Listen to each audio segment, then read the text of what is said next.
네, 이 문제 이야기해 보려고 전문가를 좀 모셨습니다. 이송규 안전전문기술사인데요. 어서 오세요. 네, 안녕하십니까. 네, 먼저 오늘 경찰 발표가 네. 있었습니다만 좀 전문적으로 네. 어떻게 해서 이번 사고 발생한 건지 좀 설명을 네. 해주시죠. 지금 이번 환자 혈액 속에 일산화탄소가 다량 함유됐다는 것은 일산화탄소를 흡입했다는 얘기거든요. 예. 그러면 흡입했다는 원인은 어디서 나오겠냐는 얘기죠. 옆에 보일러가 작동했기 때문에 보일러에서 나타난 일산화탄소를 흡입했다라고 그렇게 보여지죠. 네. 그렇다면 그 지금 보일러와 배기관이 어긋난 곳에서 이제 가스가 새어 나왔다는 건데 네. 그 어긋나게 된 이유가 지금 좀 오리무중인 거잖아요. 그렇습니다. 어떤 것들을 좀 추정을 해볼 수 있을까요? 지금 어긋났다는 얘기는 배기관이 나가는 배출구의 배기관이 조금 어긋났어요. 어긋났다는 예. 얘기는 첫째, 시공상의 문제가 될 수가 있겠습니다. 네. 그러나 화면에서 보면 그 배기관에 그 무늬가 약간 검은색으로 붙이고 있습니다. 네. 배기관이 위에가 그렇지 않습니까? 지금 왼쪽 화면 왼쪽에 살짝 보이는 그렇죠. 저 사진 보고 네. 말씀하시는 거죠? 저게 예, 지금 보면은 기역자로 꺾어 있는 거 있죠. 예, 예. 여기가 좀 약간 색깔이 있거든요. 네. 이 얘기는 뭐냐면 온도가 높으면 네. 고온일수록 산화가 되거든요. 예. 산화가 된다는 얘기는 금속이 산화된다는 얘기는 녹슨다는 얘기거든요. 예. 그래서 부식이 된다는 얘기입니다. 그래서 네. 온도가 높을수록 빨라요. 그래서 저 부분이 연소 이후에 나오는 배출 배기관이거든요. 네. 그래서 부식이 굉장히 빠릅니다. 예. 그래서 저 부분이 문제가 됐을 수 있고요. 네, 부식된 부분이. 그렇죠. 예. 그래서 보통 보일러에 사고 나는 가장 많은 부분이 저 부분입니다. 네. 그러면은 이게 그냥 자연적으로도 저렇게 뭐 부식이 될 수 있다는 거예요? 아니면 뭐 인위적으로 뭐 압력이나 뭐 힘이 가해져야지만 어긋나는 그런 거 지금 아니에요? 어긋나는 이유는 여러 가지가 있겠죠. 네. 지금 말씀하신 대로 어떤 힘이 가해질 수도 있고요. 예. 또 자연적으로 부식이 됐을 수도 있고요. 또 원래, 또 하자, 시공상의 하자, 네. 또 보일러 자체의 성능상의 하자일 수도 있겠습니다. 예. 일단은 그러면 여기가 계속해서 게스트하우스로 쓰여져 왔던 곳이었으니까 앞에 추가적인 다른 사고가 없었다면 그 사이에 무슨 일이 있었기 때문에 저런 틈이 벌어진 것일까 이 부분이 참 궁금한데요. 일단 경찰은 지금 그 전에 묵었던 숙박객들을 대상으로 해서 네. 당시에 이상 현상을 없었는지도 확인 작업에 들어갔다고 합니다. 그리고 말씀하신 것처럼 이제 정확하게 어떤 부분 때문에 어긋나인지 관해서는 일단 배기가스가 배출되는 부분에 대한 채취, 그러니까 현장에서 채취하는 실험은 끝냈고 그래서 예. 이제 거기서 일산화탄소가 실제로 발견된 것까지 확인했고 저 보일러를 통째로 뜯어서 국립과학수사연구소에 보내서 어긋난 것의 원인 부분을 밝히려고 합니다. 네. 원인이 나와야지 이제 재발되지 않도록 할 테니까요. 네. 예, 뭐 하시면. 지금 저 보일러 자체는 예. 지금 배기가스에 나가는 배출구에 배관이 문제가 됐거든요. 네네. 그러면은 저기 배출되는 배관 틈에 일산화탄소가 나왔다는 얘기거든요. 예. 그러면 일산화탄소가 왜 나왔느냐가 중요하거든요. 예. 이미 지금까지는 일산화탄소 나온 거에 대해서 왜 저 틈이 나왔냐, 틈이 발생했냐만 문제가 되는데 네. 중요한 것은 네. 일산화탄소가 왜 발생했냐는 얘기예요. 예. 일산화탄소가 왜 발생하냐면 불완전 연소가 되기 때문에 일산화탄소가 발생이 되거든요. 틈이 생긴다고 무조건 일산화탄소가 다 배출되는 건 그렇죠. 아니다. 네, 보통 상태에서는 저 정도 일산화탄소는 발생하지 않아요. 예. 근데 일산화탄소가 많이 발생했다는 얘기는 불완전 연소가 됐다는 얘기거든요. 예. 그러면 왜 불완전 연소가 발생했냐는 얘기예요. 네. 산소 양이 부족했다는 얘기예요. 그러면 산소 양이 보일러에서 산소를 공급해주고 예. 연료가 들어가면서 화염을 일으키거든요. 그러면 공기가 외부에서 들어가야 되는데 외부에서 들어가는 게 아니고 추정을 해보면 방 안에 있는 공기를 들어갔다는 얘기입니다. 방 안에 있는 공기가 들어가면서 방 안에 있는 산소는 점점 없어지죠. 부족해지고. 그렇죠. 점점 없어지면서 나중에는 산소가 많이 적어지니까 예. 공기가 들어가면서 불완전 연소가 되면서 일산화탄소가 일산화탄소가 다량 나오고. 발생되는데 발생돼서 배출만 됐으면 괜찮아요. 예. 근데 배출해서 또 환기가 안 되기 때문에 그 배출된 일산화탄소가 네. 다시 방 안으로 들어왔을 거란 얘기죠. 아마 겨울철이다 보니까 창문 네. 꼭꼭 닫아놨을 거고요. 그래서 네. 산소가 부족해서 보일러가 불완전 연소됐을 것이고 그러면서 일산화탄소는 계속해서 발생을 했을 것이고 그렇습니다. 이런 악순환이 이어졌을 것이다. 그렇습니다. 좀 이런 말씀을 좀 해주셨습니다. 일단 농어촌 민박의 허술한 난방 점검 부분도 저희가 네. 조금 짚어봐야 할 부분입니다. 제대로 평소에 점검이 됐다면 이런 오류가 발생하지 않지 않았을까 하는 이야기인데요. 강릉시장의 목소리로 먼저 들어보고 오시죠. 과거에는 주로는 뭐 위생이라든가 뭐 기타 이런 부분들의 검사 항목이 있습니다. 근데 난방은 사실은 이거는 건축과 관련된 부분이기 때문에 과거에는 점검 항목에서 없었습니다. 그래서 이 부분도 향후에는 포함해서 난방 부분에 대해서 통상으로는 뭐 위생 이나 이 숙박업소 일반에 대한 것들이죠. 보일러 배관 문제는 점검 대상이 포함이 안 돼 있어요. 농어촌 민박은 현재로는 지금 보일러 배관 같은 부분에 대해서는 지금 현재로는 점검 대상이 아니죠. 네, 김한근 시장 지금 사고대책본부장을 맡고 있는데 좀 설명을 해줬습니다. 농어촌 민박이라는 말이 계속 나오는데요. 정확히 어떤 업소들이 농어촌 민박에 해당이 되나요?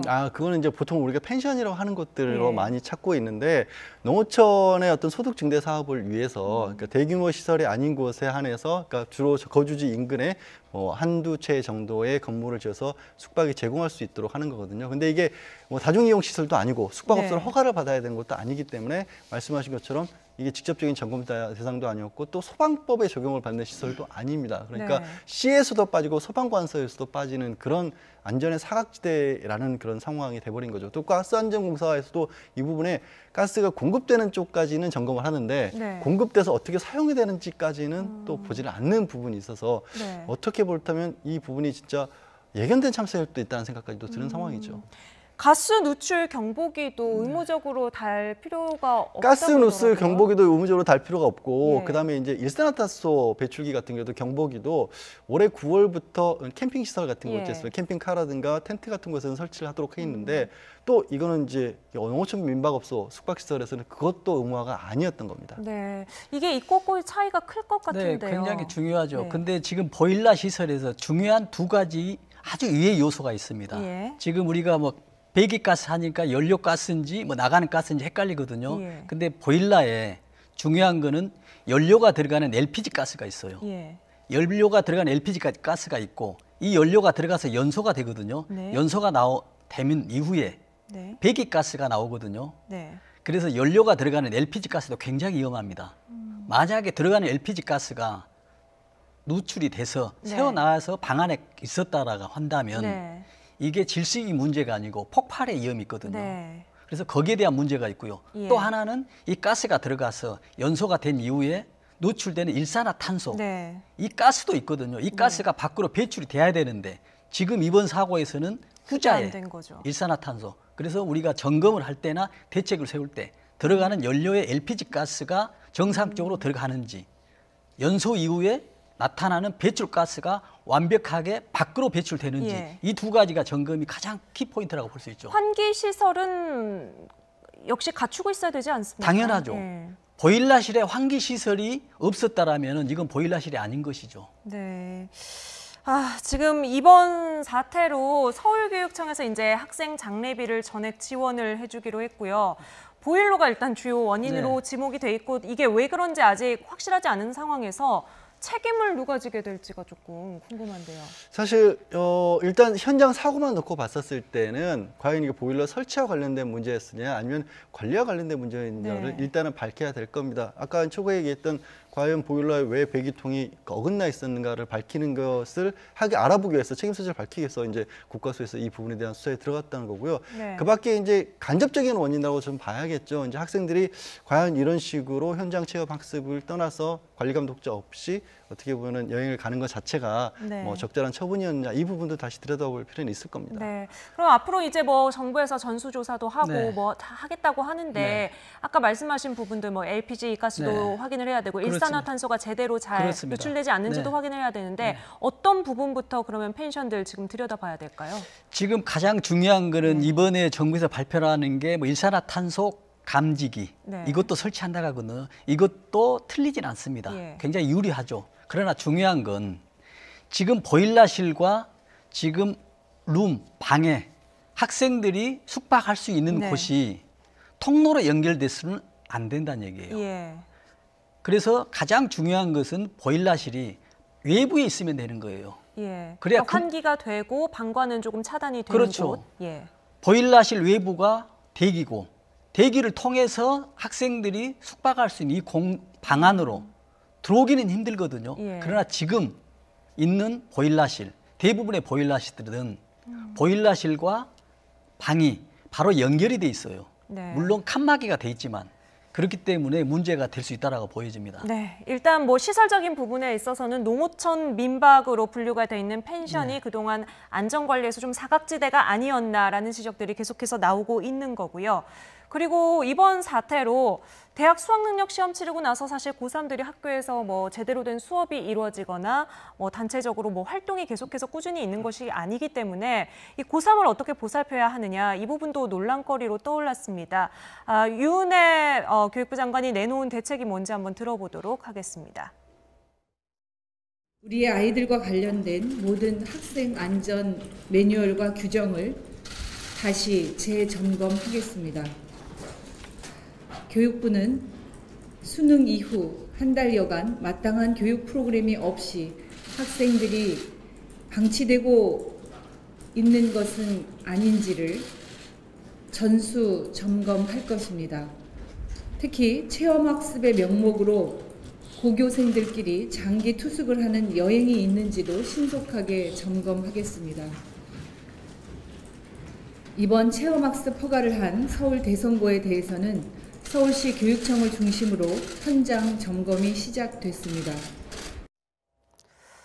네, 뭐 당국이 상당히 발빠르게 전수조사 이야기를 하고 있는데 좀 사고 원인을 잘못 짚고 있다 이런 이야기도 나오거든요. 그러니까 현실성이 좀 많이 떨어지는 부분이라고 봐요. 현장 체험학습이라고 하는 게 사실 활성화돼서 많이 학부형들랑도 같이 다니고 있고 예. 학기 중에 뭐 고3 학생뿐만 아니라 초, 중, 고 모든 학생들이 이용을 하고 있는 거거든요. 그러니까 예. 사고가 하필 현장 체험학습 과정에서 일어난 것은 맞지만 그렇다고 해서 이게 현장 체험학습 자체를 뭐 어떻게 교육청에서 할 수 있는 부분은 또 아닌 부분도 있는 거거든요. 유은혜 장관의 심경은 뭐 충분히 이해가 갑니다만 네. 저 부분은 이게 저런 대책을 세워서 막을 수 있는 것인가라는 현실성에 좀 의문이 가는 거죠. 네, 이 사고가 워낙 크다 보니까 뭐 국민적 관심도 많고 정확하게 어떻게 사고가 났고 좀 어떤 사연들을 가지고 있는지 이제 기자들이 취재하는 과정에서 이걸 굉장히 불편해하는 그리고 굉장히 불쾌하게 일부 잘못된 취재 방식을 쓰는 언론들도 있었던 것 같아요.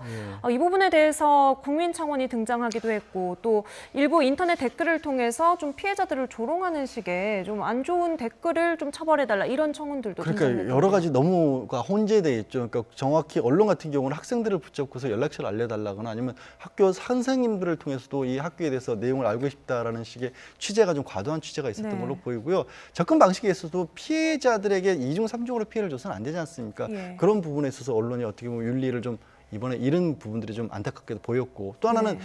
특정 사이트입니다만 이 희생당하는 사람들을 조롱하는 듯한 표현들을 자꾸 올려서 이거는 도저히 저는 많은 국민들이 그럴 겁니다. 도저히 이해할 수 없는 어떤 네. 말씀들을 글에 인터넷 커뮤니티에 익명을 빌어서 하고 있는데 이거는 근절을 시켜야죠. 하태경 의원도 뭐 따끔하게 깡그리 수사를 해서 감옥에 보내야 된다 이런 글을 올렸네요. 시간이 얼마 안 남았습니다만 네. 이송구 기술사께서 보시기에 네. 어떤 부분부터 들여다보는 게 지금 원인 찾는 데 가장 좋겠다. 네, 지금 배관에 예. 지금 흠이 발생했지 않았습니까? 네. 그래서 이게 제품의 하자인지 아니면 시공의 하자인지 아니면 여러 가지 어떤 충격에 의한 건지 아니면 또 아까 이야기했던 어떤 노후와 어떤 고온에 의해서 했던지 여러 가지 어떤 조사가 필요하고요.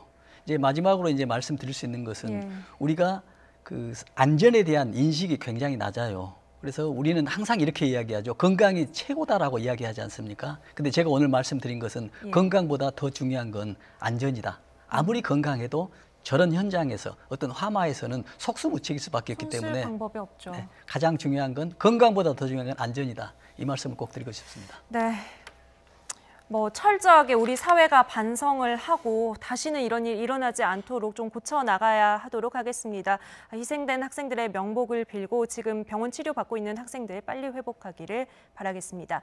지금까지 이송규 안전전문기술사 그리고 양지열 변호사와 지은 지 함께했습니다. 27년 됐습니다. 감사합니다. 서울에는 이보다 오래된 지은 지 30년 넘은 건물이 전체의 40% 가까이 됩니다. 대부분 소규모 민간 건물들이어서 안전점검 대상도 아닙니다.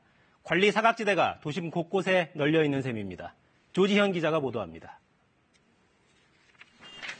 상가 건물들이 밀집한 거리입니다. 대부분 건물이 오래되고 낡았는데도 평소 안전 점검은 없습니다. 다 뭐 재개발한 데가 오래됐는데 그런 점검이나 건 거의 없어요. 서울 시내 건물 61만여 동 가운데 40% 가까이는 이번에 문제가 된 오피스텔보다도 준공이 더 이른 30년 넘은 건물입니다.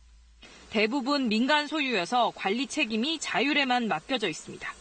그나마 16층 이상 고층 건물은 정부와 지자체가 주기적으로 안전 진단을 하지만 15층 이하는 그 대상도 아닙니다.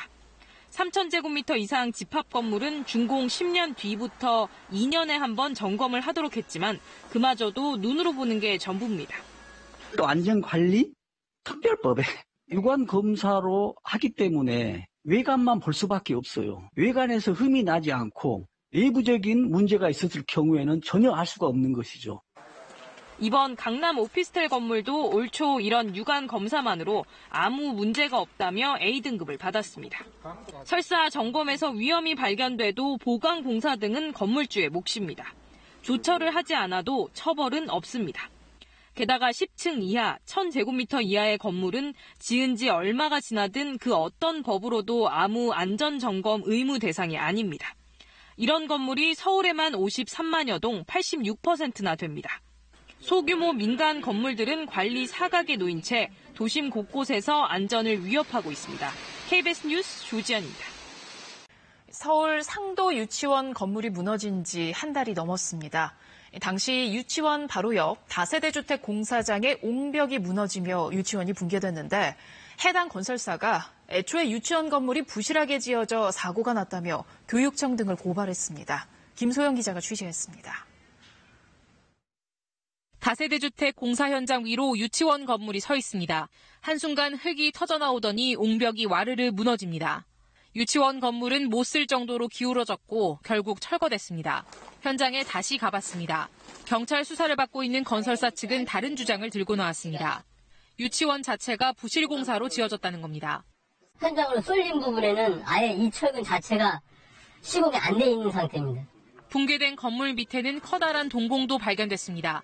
구멍의 크기를 직접 재봤습니다. 가로, 세로 3m로 방 하나 크기입니다. 건물을 증축하면서 기초공사를 제대로 하지 않아 동공이 생겼고 결국 사고가 났다는 겁니다. 그 콘크리트 집안이 무너진 상태예요, 안에. 건설사는 유치원 유지관리 책임이 있는 서울시 교육청과 유치원 건설사 등을 검찰에 고발했습니다.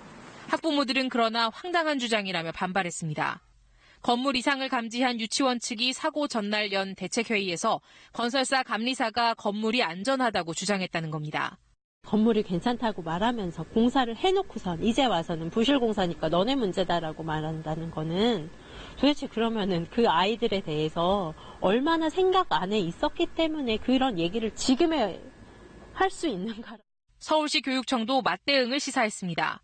사실상 너무 좀 황당한 주장이라고 느껴지기는 합니다만 적절한 대응과 조치를 통해 부분에 대해서 당연히 저희가 적절한 대응을 할 계획입니다. 전문가들은 주택 건설사 측이 공사장 주변의 집안 상태를 정확히 조사했는지 등을 밝혀 책임 소재를 가려야 한다고 말합니다. 집안 조사에 의한 설계 공법이 현실에 맞게 돼 있는지, 또한 그 설계 공법이 구조 계산이 정확하게 돼 있는지가 가장 논점이 되겠습니다. 진상조사 결과는 이달 말쯤 나올 예정인데 벌써부터 책임 공방이 거세지고 있습니다. KBS 뉴스 김소영입니다. 경기도 한 대학교 기숙사는 방 안 천장부터 바닥까지 균열이 생겼고 복도 벽에도 금이 갔습니다. 그런데도 학교 측은 올해 2차례나 안전진단을 받았는데 양호 판정이 나왔다면서 뚜렷한 대책을 내놓지 않고 있습니다. 보다 못한 학생들 일부는 기숙사를 떠났습니다. 이호준 기자가 취재했습니다. 경기도 부천의 가톨릭대학 기숙사입니다. 방 안 천장에서 바닥까지 금이가 있습니다. 화장실 문틀 주변으로도 금이가 있고 복도 벽 곳곳에도 균열이 보입니다. 저 입사했을 때부터 있었던 것 같은데 사건 터지고 나니까 좀 심각해 보여가지고. 방문 앞 바닥 타일은 깨졌습니다. 둥근 물체를 바닥에 놓으면 굴러갑니다. 학생들은 교내 커뮤니티에 관련 영상과 사진을 올리면서 안전 문제를 공론화했습니다. 갑자기 타일이 솟아 올라가가지고 문도 안 열렸어요. 제 룸메이트는 거울 깨지는 줄 알았다고. 일부 학생들은 짐을 싸 기숙사를 나갔습니다. 어제 하루 있었는데 너무 불안해가지고 잠을 못 자겠어서 그냥 가는 게 나을 것 같아서 반대편에도 나갔다고 하고 제 아는 기숙사 아이들도 다 나갔다고. 집을 알아보고 있는 학생들도 있습니다. 남학생들도 지금 거의 방 알아보고 있는 상태고 부모님께서 연락이 와서 일단은 집으로 와라 이렇게 말씀하셨는데 대학 측은 건물 안전에 이상이 없다는 입장입니다. 올해 2차례 구조안전진단을 받은 결과 모두 양호 판정을 받았다는 겁니다. 구조적으로는 하중을 받지 않는 벽체입니다. 불안감 요소는 발생할 수 있지만 구조 안전사고는 전혀 문제가 없다는 벽입니다. 하지만 건물을 둘러본 전문가는 학생들의 안전이 우려된다는 의견을 냈습니다. 건물은 무너지지 않더라도 이 벽 자체가 무너짐으로 인해서 여기 생활하는 학생들에게 어떤 인명피해를 줄 수 있는 그런 요인은 충분히 되죠. 학교 측은 금이 가고 깨진 부분을 최대한 빨리 보수하고 정밀 안전진단을 이번 겨울방학에 앞당겨 실시할 것이라고 밝혔습니다. KBS 뉴스 이호준입니다. 설계상으로 저유 탱크는 주변에서 불이 나더라도 폭발하지 않아야 합니다. 이 때문에 고양 화재는 저유 탱크의 결함도 원인일 가능성이 제기되고 있는데요. 정작 소방 안전 점검은 11년마다 한 번씩 이뤄지고 있습니다. 이정미 기자입니다. 풍등의 불씨가 저유 탱크를 폭발시킬 수 있을까? 전문가들의 대답은 제대로 설계됐다면 아니라는 겁니다. 내부로 불씨가 들어오지 않게끔 차단하는 그 소염소자라는 게 2개나 존재합니다. 이거를 뚫고 불이 들어왔다? 그걸 막는 방폭 설비인데 지금 기술적 공학적 오류가 발생을 했다는 거고요. 저유 탱크 위에 10개 안팎 솟아나와 있는 것이 유증 환풍구, 쉽게 말해 배기구입니다. 자세히 들여다볼까요? 이 배기구에 있는 인화 방지망 2겹은 단순히 불순물을 제거하는 것이 아니라 불티를 쪼개고 온도를 낮추는 역할을 하기 때문에 정상적이었다면 내부 폭발로 이어지지 않았어야 합니다. 또 내부에 플로팅 루프라는 움직이는 지붕이 압력을 조절하기 때문에 유증기도 불이 날 정도로 밖으로 나오지는 않는다는 설명입니다. 그렇다면 안전 설비들이 제대로 설치되지 않았거나 파손됐을 가능성이 제기됩니다. 특히 고양 저유소는 지어진 지 20년이 넘었다는 점에서 부식이나 균열의 가능성도 있습니다. 안전 센서든 그리고 인화 방지망이든 소모품이기 때문에 고장이 나기 전에 이거를 교체해 주는 것이 바람직하고요. 어려운 이유는 이렇습니다. 일단은 안에 있는 기름을 다 비워야 되고요. 소방 점검이 이루어지긴 하지만 주기는 11년. 점검을 보강해야 한다는 주장이 나오는 이유입니다. 이런 정기 검사하는 기간들도 굉장히 축소할 필요가 있고요. 또 횟수가 지남에 따라서 정기 점검하는 항목들이 굉장히 세부적으로 안전 위주의 어떤 점검 항목들이 추가돼야 된다고 생각하고 있습니다. 위험물 시설인 만큼 제대로 점검하는 게 쉽진 않지만 한 번 불이 나면 걷잡을 수 없다는 점에서 점검이 최선이라는 지적입니다. YTN 이정미입니다. 네, 손수호 변호사, 이송규 안전 전문가 나오셨습니다. 안녕하세요. 네, 안녕하십니까. 자, 제천에 있는 가장 큰 스포츠 센터라고는 하지만 피해 상황 너무 크네요, 인명 피해가.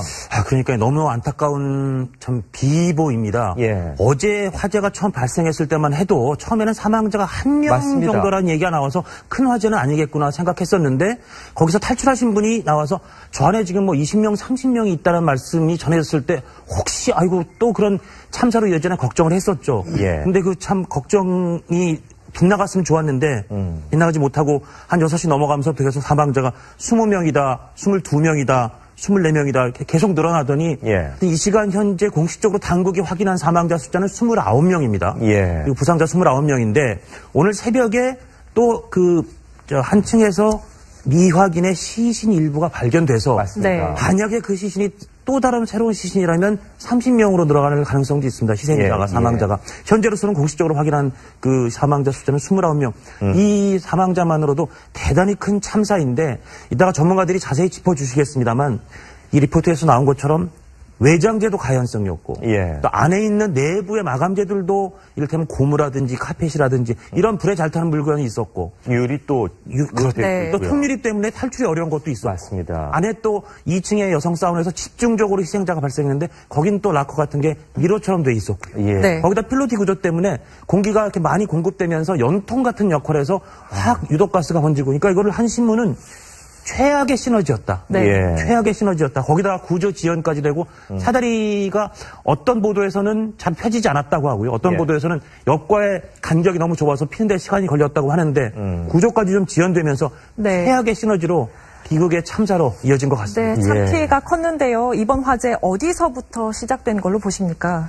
지금 발표 보도에 의하면 맨 처음에는 지금 1층 필로티 구조의 주차장, 차량에서 발화가 된 걸로 있었지만 지금 최근에 그 기사에서는 보면 1층 필로티 구조의 상부 전기 누전으로 화재가 발생한 걸로 이렇게 보여집니다. 그렇군요. 자, 처음 속보가 나올 때만 해도 불길이 곧 잡히는 줄 알았는데 이 정도로 피해가 커질 줄 몰랐는데 가슴 아픈 사연들도 굉장히 많이 있는 것 같아요, 변호사님. 네, 그렇습니다. 실제로 자신의 아내, 그리고 딸, 그리고 또 장모까지 맞습니다. 한꺼번에 잃은 가슴 아픈 사연도 있고요. 또 그 외에 영상에도 많이 나왔습니다만 본인의 배우자가 여전히 안에 있다라고 하면서 구조가 빨리 이루어지기를 참 절규하면서 요청하는 그런 장면까지 많은 분들이 보셨을 텐데요. 굉장히 많은 분들이 생명을 잃었고 또 많은 분들이 현재 또 부상을 입고 또 치료를 받고 있습니다. 굉장히 큰 참사인데 일단 정말 상처를 입고 그리고 또 마음에 또 굉장히 괴로움을 얻으신 분들에게 위로의 말씀을 또 전해드려야 될 것 같습니다. 어제 위험을 무릅쓰고 탈출을 시도하신 분들도 있었죠. 맞습니다. 네, 그렇습니다. 특히나 외벽에서 매달려 있다가 가까스로 구조된 분도 계시고 그리고 또 에어매트 위로 떨어져서 결국 가까스로 목숨을 구한 그런 분도 계신데요. 희생자 수가 워낙 많다 보니까 지금 정말 희생자 유족들이 또 많이 계시고요. 그분들의 슬픔이 너무나 큰 상태인 것 같습니다.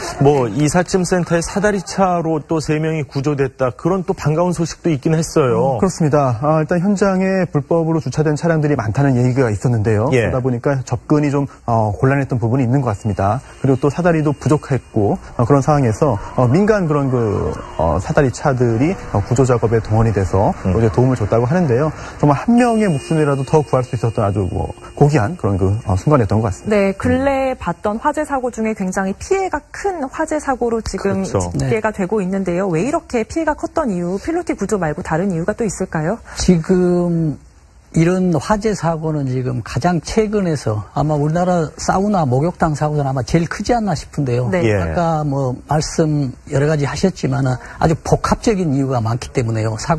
대형 사고가 발생했다라고 보고요. 그 중에서 제가 가장 한두 가지를 보면은 이 목욕탕이나 사우나, 헬스장 같은 것은 밀폐된 공간이기 때문에 또 특히 온수를 보온을 유지해야 되기 때문에 내장재나 이런 재료들을 사용했기 때문에 환기가 되지 않은 상태에서 어떤 맹독성의 연기가 순식간에 침투하면서 대형 사고고 참사의 주 원인이 되지 않나라는 그런 생각을 해봅니다. 그렇군요. 거의 보면은 사실은 수건 같은 것도 다 있지 않습니까? 그렇습니다. 다 비치돼 있고 운동복 같은 경우 비치돼 있는 경우가 보통인데 그런 거 역시 피해를 크게 한 이유겠죠. 네, 그렇습니다. 그러는데 이제 우리가 사고가 났을 경우에 특히 수건 같은 거 물이 있는 경우에 우리가 활용할 수도 있는 좋은 기회가 되는데 이게 또 다른 각도로 보면은 더 안 좋은 영향이 나타날 수가 있거든요. 그래서 사람이 이제 가장 위급한 상황에서는 자기 어떤 지능지수의 절반을 활용밖에 못한다라는 이런 통계가 나오기 때문에 이런 안전의식에 대한 어떤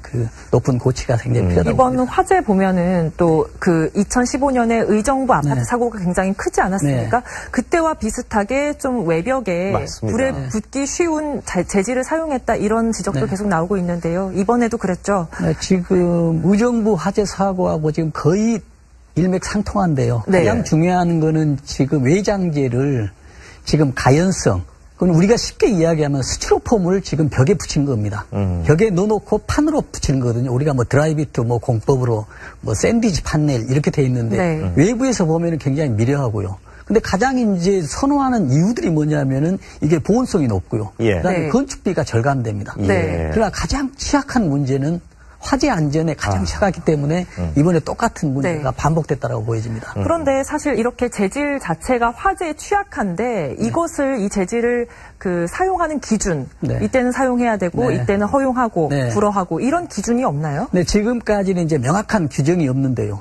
지금 그런 내장재를 그 가연성이 높은 내장재를 사용하지 않아야 된다는 이런 규정들은 지금 점점 강화돼 가고 있지만 또 중요한 건 제도가 실행되기 이전에 설치된 거에 대해서는 지금 굉장히 문제가 되고 있죠. 그렇기 때문에 강화된 규정에 적용되지 않는 건물에 대해서는 지금 현실적으로는 대책이 무방비하다라고 보여집니다. 그렇군요. 자, 손 변호사님, 이 그 건물이 있는 지역이 방화지구라고 그렇게 알려져 있는데 방화지구 하면은 뭔가 규제가 좀 더 촘촘히 이렇게 강화되는 그런 지역 아닙니까? 그렇습니다. 국토의 계획 및 이용에 관한 법률과 건축법 등에 따르면은요, 이제 그 용도지구를 정하게 됩니다. 근데 경관지구, 미관지구, 고도지구, 취락지구 등등이 있는데요. 그 중에 하나가 이제 바로 방화지구인데요. 이 방화지구라는 게 화재의 위험을 예방하기 위하여 필요한 지구라고 규정되어 있고요. 좀 구체적인 내용을 보면은요, 그 주변에 좀 정비가 제대로 되어 있지 않고 길도 복잡하고 좁고 또 화재의 위험이 있다, 건축물도 밀집해 있다라고 한다면은 화재 발생의 위험을 좀 줄이기 위해서 특별히 지정한 그런 구역입니다. 근데 이 경우에는요, 이제 그 시행령 등 하위 규정에 의해서 예외적으로 그 빼놓은 경우를 말고는 그런 경우를 제외하고는 이제 내화 구조로 만들게 되어 있습니다. 주요 구조물이나 또는 외벽을요. 특히 그 외벽 중에 이제 유리를 쓸 때는 방화유리라든지 방화 창호 등을 이제 설치를 해야 되는 것인데 이번 사건이 이번 참사가 발생한 그 해당 건물이 방화구역 방화지구 내에 있는 것인데요. 그런데 과연 이러한 그 규정들을 다 지켰는가 좀 살펴봐야 될 것이고 또 리모델링이 있었습니다. 그런데 이 리모델링이 최근에 있었는데 요즘에 이제 그 강화된 그런 그 규정들을 다 통과해서 과연 규정을 다 지켰는지까지도 참사가 발생 후이지만 사후적으로라도 다 꼼꼼히 따져야 될 것 같습니다. 강화 유리를 설치 안 해도 그대로 리모델링이 통과될 수 있었다는 게 참 이해가 안 되는데요. 참 허술하다는 생각이 듭니다. 이 건물 자체 외에도 화재 진압, 구조 작업도 굉장히 늦어졌다고 하는데요. 이유가 뭡니까?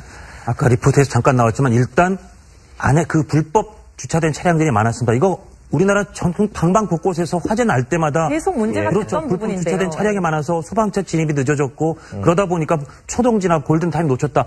정말 여러 번 들어왔던 얘기인데 이번 참사에서도 특히 불법된 차량들이 많았고 그리고 소방차 진입이 굉장히 늦어졌습니다. 아까 한 신문에서 보면 어떤 어머니를 잃은 아들이 그런 호소를 합니다. 어머니하고 화재 발생이 3시 53분, 55분인데 5시 18분에도 어머니랑 통화를 했다. 그때까지 살아계셨는데 결국 돌아가셨다. 어떻게 그렇게 화재 진압이 늦을 수 있느냐라는 그런 호소를 하는데 이런 과정들 때문에 일단 진압이 늦어진 게 하나 있고요. 말씀드린 것처럼 가서 사다리가 잘 안 펴진 거로 보입니다. 이건 팩트입니다. 왜 안 펴졌느냐. 아마 유압 밸브 고장 때문에 이게 계속 안 펴졌다. 그런 주장이 하나 나오고 있고 이거는 조금 더 확인해 봐야 됩니다. 그렇다면 그렇겠죠? 이건 평소에 소방서가 관리를 잘 못했을 가능성이 있고 또 하나는 지금 이 참사가 발생한 건물과 옆 건물과의 이격이 그러니까 간격이 너무 좁아서요. 이걸 펴려면 최소한의 간격이 확보가 돼야 되는데 확보가 안 된 상태여서 사다리를 펴는 데 시간이 걸렸다는 두 가지 주장이 있습니다. 어쨌든 사다리만 조금 빨리 폈어도 위에 계신 분들의 구조가 좀 빠르지 않았을까라는 그런 아쉬움이 있고요. 그래서 아까 우리 손 변호사님 말씀하신 것처럼 민간 사다리 업자 사업을 하시는 부자가 거기에 지나가다가 현장 근처에 있는 분하고 통화를 하고 거기로 달려가서 정말 사유재산인 그 사다리에 큰 피해가 있을 수 있다는 그런 위험까지 감수하면서 해서 그 위에 있던 그 남자분 세 분을 구조하는 그런 일, 그래도 불행 중에 그런 일까지 다행히 발생을 했습니다.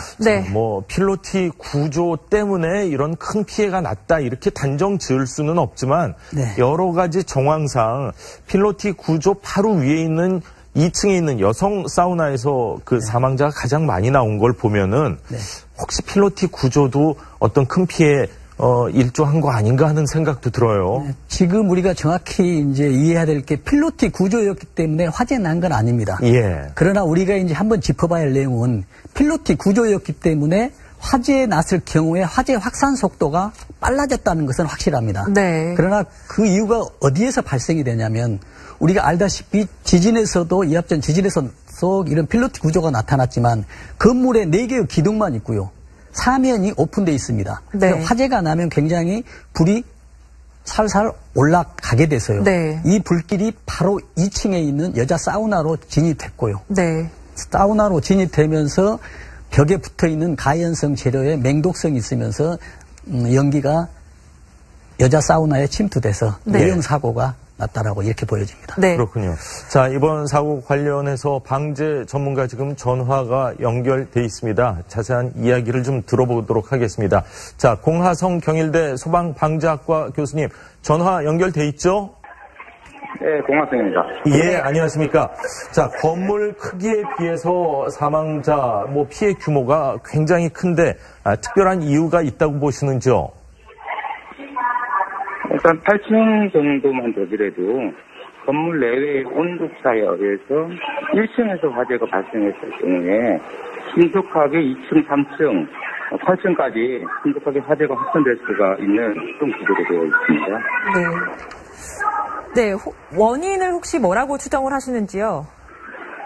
화재 원인은 정밀 조사가 필요하겠습니다만 1층 주차장에서 어떤 풍소리가 났다는 목격자에 의하면 촬영 화재의 가능성도 있고요. 네.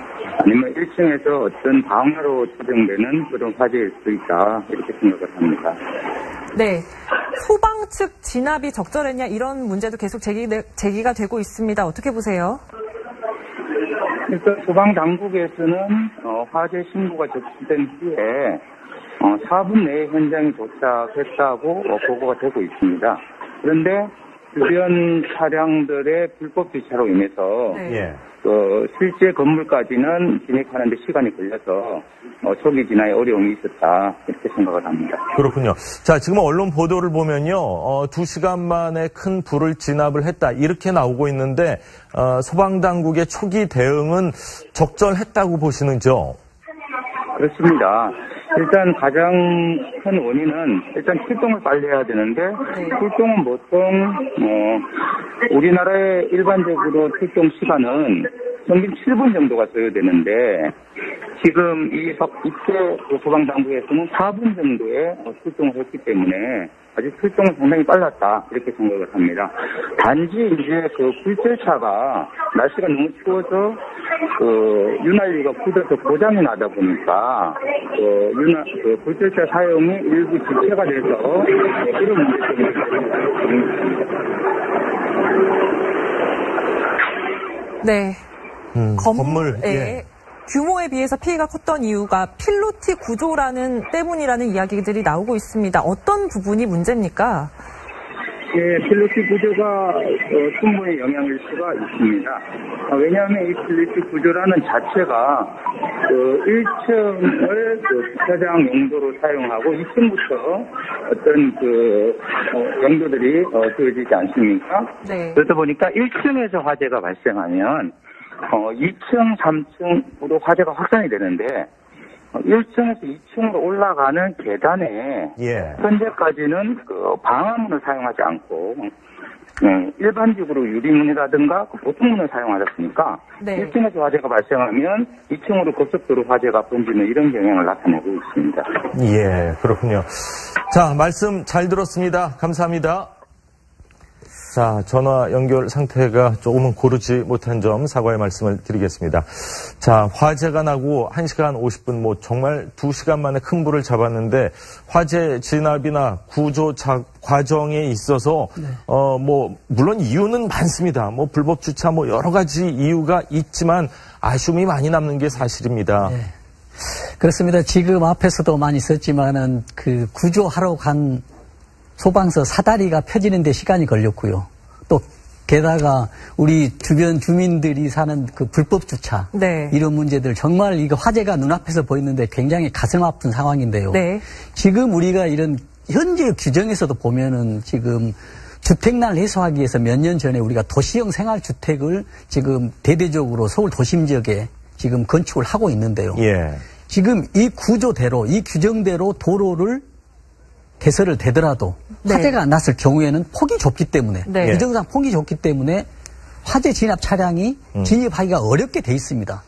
그러는데도 더더구나 불법 차량이 있다라는 것은 지금 이 화재 진압하는데 거의 불가능한 상황에 도달하지 않느냐라는 이런 생각을 해봅니다. 네. 송 변호사님, 네. 소방차 진입로 확보 문제는 이전부터 계속 사실 지적이 되어서 네. 뭐 단속도 뭐 불법 주정차에 대해서 벌이고는 있지만 제대로 잘 지켜지지 않는 것 같은데요. 강력한 규제 있습니까? 일단 좀 시민의식이 좀 많이 좀 바뀌면 좋겠는데요. 그게 또 쉬운 일은 아닌 것 같습니다. 소방기본법이 있습니다. 그래서 네. 21조에 보면은 이제 출동을 할 때 방해를 하면은 5년 이하의 징역 또는 3천만 원 이하의 벌금에 처할 수 있는데 이 규정을 잘 보면은요. 출동할 때 고의적으로 방해, 출동을 막아야 됩니다. 그런데 불법 주차를 한 것을 이 규정으로 적용할 수는 없어 보이거든요. 그렇다면 현행법상 이제 그 주차를 하지 않아야 되는 공간에 네. 그런 구역에 주차를 했기 때문에 이제 그에 대한 뭐 승합차는 5만 원, 또 승용차는 4만 원 정도의 그런 과태료 부과로 그칠 가능성이 높습니다. 예. 특별히 그런 불법 주차로 인해서 소방차의 진입이 불가했거나 또는 지연돼서 손해가 발생했거나 손해가 커졌다. 라고 하면은 그에 대한 그 증명을 통해서 손해배상 책임을 물을 수 있겠습니다만 네. 예. 사실 그것도 쉬운 일은 아니거든요. 네. 그렇네요. 그렇기 때문에 굉장히 큰 인명 피해의 어떤 그 발생 원인 또는 그 확대 원인이 되었음에도 불구하고 그에 따른 적절한 그런 그 책임을 묻지 못하기 때문에 이런 일이 발생하는 것 같고요. 네. 계속해서 이런 일이 반복된다고 한다면 규정을 새로이 정비해서 어떤 그 본보기를 보이거나 아니면 이렇게 주차를 하면 정말 큰일이 나는구나 안 되겠구나라고 하는 걸 보여주는 그런 입법적인 노력도 필요하지 않을까 생각이 됩니다. 그렇군요. 자, 119에 처음 신고하신 분이 신고를 하고 나서 본인의 차를 옮기고 한 5분 있다 다시 신고를 했는데 5분 사이에 불이 정말 어마어마하게 번졌다. 이런 인터뷰를 하셨거든요. 상식적으로 생각을 했을 때 비상벨이나 뭐 방화벽, 스프링쿨러 같은 게 작동이 제대로 됐다면은 5분 만에 그렇게 큰 불로 번지지는 않았을 거라고 생각이 들거든요. 네, 그렇습니다. 지금 우리 규정상 뭐 비상벨이라든지 스프링쿨러들 이런 장치들이 일단 우선 설치가 돼 있는지가 의문이고요. 네. 또 요즘은 거의 대부분의 건물에 다 돼 있지 않습니까? 지금 규정상 보면 네. 올해 5층 이상에 대해서는 스프링쿨러를 설치하게 돼 있어요. 올해부터. 네.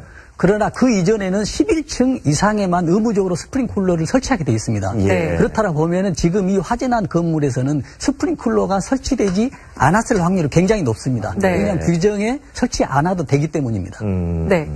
이번에 2층 사우나에 계셨던 여성분들의 피해자분들이 많았잖아요. 그 이유가 목욕탕 내부에 비상구가 막혀 있었다 이런 얘기가 나오거든요. 원래 다중 이용 시설에서 뭐 출입문, 비상구, 토공문 확보해야 되는 게 당연한데 이런 부분에 대해서도 제대로 점검 안 이루어졌다고 봐야 되겠죠? 그렇습니다. 지금 규정상 이제 법규 위반들이 이제 많이 이제 보이고 있거든요. 근데 가장 이제 2층에서 화재가 많이 피해가 많이 났었던 그런 이유는 1층에서 화재가 났지 않습니까? 네. 그래서 가장 가까운 바로 2층에 대해서는 화재가 굉장히 많이 났고요. 네.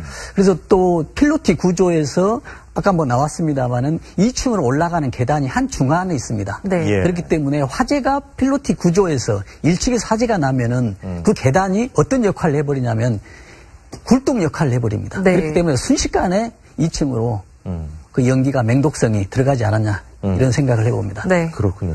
자, 저희는 뭐 정말 화면으로 봤을 때도 무서울 정도인데 그 옆에 계셨던 분들, 그 안에 계셨던 분들은 그 공포는 뭐 말하지 못할 정도로 힘들지 않았나 그런 생각인데 할머니와 엄마와 딸 이 3대가 목욕탕을 갔습니다. 사실 3대가 목욕탕을 갔다고 하면은 얼마나 이제 사랑이 넘치는 가족이겠습니까? 근데 정말 안타까운 사연이에요. 정말 그 남편분께서 인터뷰하는 걸 잠시 봤는데 정말 하늘이 무너지는 그런 아픔일 것 같습니다. 그렇습니다. 지금 18살 김모양, 이번 희생자 중에서 사망자들 중에서 가장 어린 나이의 김모양이 지금 여고 3학년, 고등학교 3학년생이고 이번에 서울의 명문 사립대학교에 4년 장학생으로 입학한 상태였다고 합니다. 그래서 이제 뭐 대학 진학하기 전에 조금 뭐 이렇게 살도 빼고 건강을 좀 챙기기 위해서 헬스클럽에서 운동을 하다가 아마 이런 그 비극적인 상황을 맞이한 것 같은데요. 지금 일단 조금씩 보도가 엇갈립니다만 외할머니와 그 외할머니의 딸 그리고 손녀딸 이렇게 3대가 이 같은 건물에서 희생됐다, 사망하셨다. 맞습니다. 이렇게 알려지고 있는데 또 다른 보도에는 이 김양의 어머니는 지금 너무 충격이 커서 이 병원을 찾지 못하고 있다. 그리고 김양 아버지가 숨진 김양의 아버지가 이 정말 비극적인 일을 당하기 전에 당하기 전에 통화를 했는데 그때 위로 올라가고 싶은데 문이 열리지 않는다. 그런 안타까운 전화 통화를 마지막으로 해서 결국 이런 일을 당했다. 그래서 지금 정확히 모녀까지 다 돌아가신 건지 아니면 다른 3대인지는 조금 더 확인해봐야 됩니다. 네. 어쨌든 지금 그 보도에 나온 거에 따르면 80세의 외할머니 그리고 49살의 그 따님 그리고 또 외할머니 입장에서 손녀딸인 방금 말씀드린 김모양 내년 대학 진학을 앞두고 있던 4년 장학생으로 대학 진학을 앞둔 김모양이 한꺼번에 3대가 사망을 한 가장 안타까운 소식이 여기서 지금 전해지고 있는 것 같습니다. 네, 정말 안타깝습니다. 그런데 이 심각한 화재 속에 이 민간 청소업체가 나서서 구조하는 사연도 있었다면서요? 아까 잠깐 말씀드렸던 그 얘기인데요.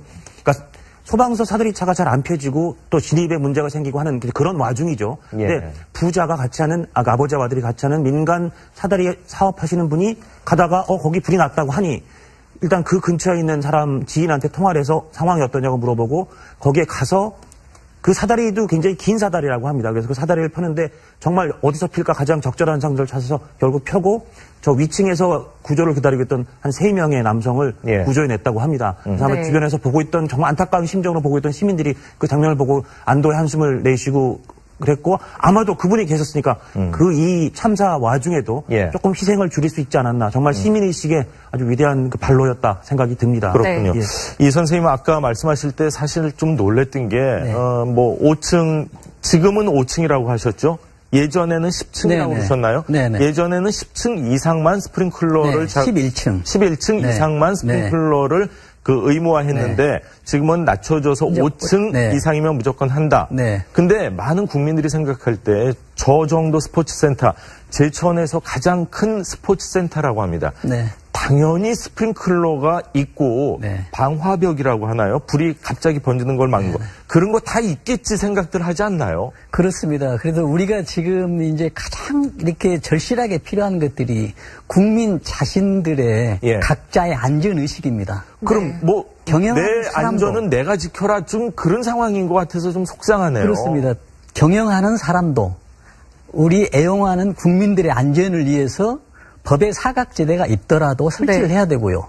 또 우리 이용자들도 어떤 위험시설에 갔을 때는 정말 안전한지 않는지, 안전하는지, 아니면 비상구가 어딘지 확인을 하고 사용하는 이런 안전의식 차원에서 이런 그 습관들이 좀 필요하다고 생각합니다. 가장 먼저 시급하게 국회건 정부에서 처리해야 될 당면 과제를 뭐라고 생각하십니까? 안전과 이 소방과 관련해서. 지금 이제 5층 이상에 대해서는 스프링클러를 설치하게 돼 있는데요. 또 이게 설치된다 하더라도 5층 이하는 또 사각지대가 또 나옵니다. 그래서 지금 우리가 제도적으로 지금 사각지대들이 굉장히 많습니다. 그러나 이제 가장 제가 이제 자신 있게 정확하게 이제 말씀드리고 싶은 거는 지금 우리가 경제 활성화를 위해서 사업하는 사람들의 규제를 완화시키는 제도로 지금 가고 있지 않습니까? 그러나 그 하는 사람들이 안전에 대해서는 규제가 강화되고 있어요. 그러면 대해서 불만이 좀 있습니다. 규제가 완화되는데 안전에 대해서는 왜 강화되느냐 이런 반론을 제기하거든요. 그래서 우리가 국민들이 생각할 때 사용자들이 볼 때는 안전이나 환경, 건강에 대해서는 규제가 더 강화되는 제도로 제도권에서 이렇게 가야 되지 않냐 이런 생각을 해봅니다. 지금 내부 수색 작업도 계속 벌어지고 있는데요. 인명 피해, 재산 피해 참 많이 발생했습니다. 피해 보상 어떻게 되는지 좀 설명해 주시죠. 일단 지금 굉장히 많은 희생자가 나왔는데 이런 또 배상, 보상 문제 말씀드리는 게 좀 송구스럽긴 합니다. 일단 그 방화인지 실화인지를 가려야 되겠고요. 일단 그 화재 발생의 원인을 제공한 그런 사람에 대한 그런 책임을 물어야 되겠습니다. 그리고 또 혹시라도 건물 소유자나 아니면 그 사업자의 잘못이 있다면 그에 대한 책임도 물어야 되겠고요. 또 그와 별개로 또는 그와 동시에 보험도 확인해야 됩니다. 다중이용업소 중에서도 목욕탕은 이제 그 화재보험 의무 가입 없었거든요. 가입이 되어 있을 것입니다. 하지만 가입되어 있다 하더라도 건물 전체의 규모라든지 이런 것에 따라서 보험의 내용이 달라질 수 있습니다.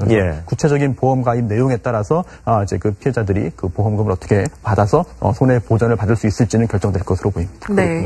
정말 뭐 여러 가지 오늘 얘기를 들어보니까 내 몸은 내가 지켜야 되는 그런 상황인 것 같은데 영화 뭐 극장이죠. 그런 곳에는 이제 대피로가 어떻게 됩니다. 요즘은 그런 안내까지 하고 있는데 막상 내가 있는 곳에서 어떤 화재나 위험 상황이 닥쳤을 때 나를 보호하기 위한 최선의 방법은 어떻게 해야 됩니까? 지금 나의 안전은 내가 우선적으로 하는 방법밖에 없습니다. 지금 왜냐하면 모든 안전에 대해서 법률의 사각지대들이 우리가 쉽게 이야기하면 널려 있습니다. 그리고 또 사각지대가 없더라도 이 화재나 안전에 대한 어떤 안전 관리자, 사용자들의 의식도 지금 부족한 상태고 네. 그렇기 때문에 우리 국민들 스스로가 위험한 곳에 다중이용시설에 특히 갔을 경우에는 우리 스스로 안전에 대한 어떤 의식을 가지고 네. 확인하고 점검하고 실행하는 이런 단계로 가야 되지 않을까나 이런 생각을 해봅니다. 네, 개인의 안전, 개인의 지키는 것도 필요하지만 사실 정부 차원의 대책도 좀 필요할 것 같은데요. 이번 그 3층 사우나에 계셨던 이발사 분이 이제 그 사우나에 계신 다른 남성분들을 이끌고 같이 대피를 했다 이런 사연도 있었거든요. 그 분이 말로는 유사시 어떻게 화재 사고에서 대피해야 되는지 많이 훈련을 했기 때문에 그걸 생각을 해서 같이 대피를 했다 이렇게 말씀을 하셨는데 사실 그분 외에 다른 분들에 대해서도 이런 대피 요령, 대피 훈련 제대로 이루어지고 있는지 의문이 드는 건 사실이거든요. 그렇습니다. 그래서 지금 가장 일반 사람들이 위급한 상황에서 우리가 표현할 때 정신이 없었다라고 이야기하지 않습니까? 네. 가장 위급한 상황에서 그 활용한 우리 지능 지수가 자기가 가지고 있는 것에 50%밖에 활용을 못한다는 얘기입니다. 그렇기 때문에 교육이나 어떤 의식이 투철하지 않으면 지금 어떤 상황에서 내가 가장 편리하고 가장 안전한 방법을 찾을 수 있는데도 불구하고 찾지를 못하거든요. 그렇기 때문에 교육이 필요합니다. 그래서 학생들은 학교 교육이 정말 중요하고요. 특히 학생이 아닌 우리 일반 국민들은 교육 방법이 마땅히 지자체나 가서 활용할 수 있지만 우리가 가장 교육의식을 높일 수 있는 방법들은 저는 방송이라고 생각하거든요. 방송에서 적극적인 어떤 공익 활동들이 좀 필요하면서 우리 국민 안전의식을 높일 제도가라는 것입니다. 그렇군요. 자, 법에 미비점이 있다면 이번에 꼭 좀 고쳐야 될 것 같습니다. 그리고 언론, 방송에서도 역할이 있다면 또 최선을 다해야 되지 않을까 그런 생각이 듭니다. 자, 오늘 두 분 말씀 잘 들었습니다. 고맙습니다. 네. 손수호 변호사, 이송규 안전 전문가 나오셨습니다. 안녕하세요. 네, 안녕하십니까. 자, 제천에 있는 가장 큰 스포츠 센터라고는 하지만 피해 상황 너무 크네요, 인명 피해가. 그러니까 너무 안타까운 참 비보입니다. 어제 화재가 처음 발생했을 때만 해도 처음에는 사망자가 1명 정도라는 얘기가 나와서 큰 화재는 아니겠구나 생각했었는데 거기서 탈출하신 분이 나와서 저 안에 지금 20명, 30명이 있다는 말씀이 전해졌을 때 혹시 또 그런 참사로 예전에 걱정을 했었죠. 근데 그 참 걱정이 빗나갔으면 좋았는데 빗나가지 못하고 한 6시 넘어가면서 계속 사망자가 20명이다, 22명이다, 24명이다 계속 늘어나더니 이 시간 현재 공식적으로 당국이 확인한 사망자 숫자는 29명입니다. 그리고 부상자 29명인데 오늘 새벽에 또 한 층에서 미확인의 시신 일부가 발견돼서 만약에 그 시신이 또 다른 새로운 시신이라면 30명으로 늘어가는 가능성도 있습니다. 희생자가, 사망자가. 현재로서는 공식적으로 확인한 그 사망자 숫자는 29명. 이 사망자만으로도 대단히 큰 참사인데 이따가 전문가들이 자세히 짚어주시겠습니다만 이 리포트에서 나온 것처럼 외장재도 가연성이 없고 또 안에 있는 내부의 마감재들도 이를테면 고무라든지 카펫이라든지 이런 불에 잘 타는 물건이 있었고 유리 또 통유리 때문에 탈출이 어려운 것도 있었고 맞습니다. 안에 또 2층의 여성 사우나에서 집중적으로 희생자가 발생했는데 거긴 또 락커 같은 게 미로처럼 돼 있었고요. 거기다 필로티 구조 때문에 공기가 이렇게 많이 공급되면서 연통 같은 역할을 해서 확 유독가스가 번지고 그러니까 이거를 한 신문은 최악의 시너지였다. 최악의 시너지였다. 거기다가 구조 지연까지 되고 사다리가 어떤 보도에서는 잘 펴지지 않았다고 하고요. 어떤 보도에서는 옆과의 간격이 너무 좁아서 피는데 시간이 걸렸다고 하는데 구조까지 좀 지연되면서 최악의 시너지로 비극의 참사로 이어진 것 같습니다. 네, 참 피해가 컸는데요. 이번 화재 어디서부터 시작된 걸로 보십니까? 지금 발표 보도에 의하면 맨 처음에는 지금 1층 필로티 구조의 주차장, 차량에서 발화가 된 걸로 있었지만 지금 최근에 그 기사에서는 보면 1층 필로티 구조의 상부 전기 누전으로 화재가 발생한 걸로 이렇게 보여집니다. 자, 처음 속보가 나올 때만 해도 불길이 곧 잡히는 줄 알았는데 이 정도로 피해가 커질 줄 몰랐는데 가슴 아픈 사연들도 굉장히 많이 있는 것 같아요, 변호사님. 네, 그렇습니다. 실제로 자신의 아내, 그리고 딸, 그리고 또 장모까지 한꺼번에 잃은 가슴 아픈 사연도 있고요. 또 그 외에 영상에도 많이 나왔습니다만 본인의 배우자가 여전히 안에 있다라고 하면서 구조가 빨리 이루어지기를 참 절규하면서 요청하는 그런 장면까지 많은 분들이 보셨을 텐데요.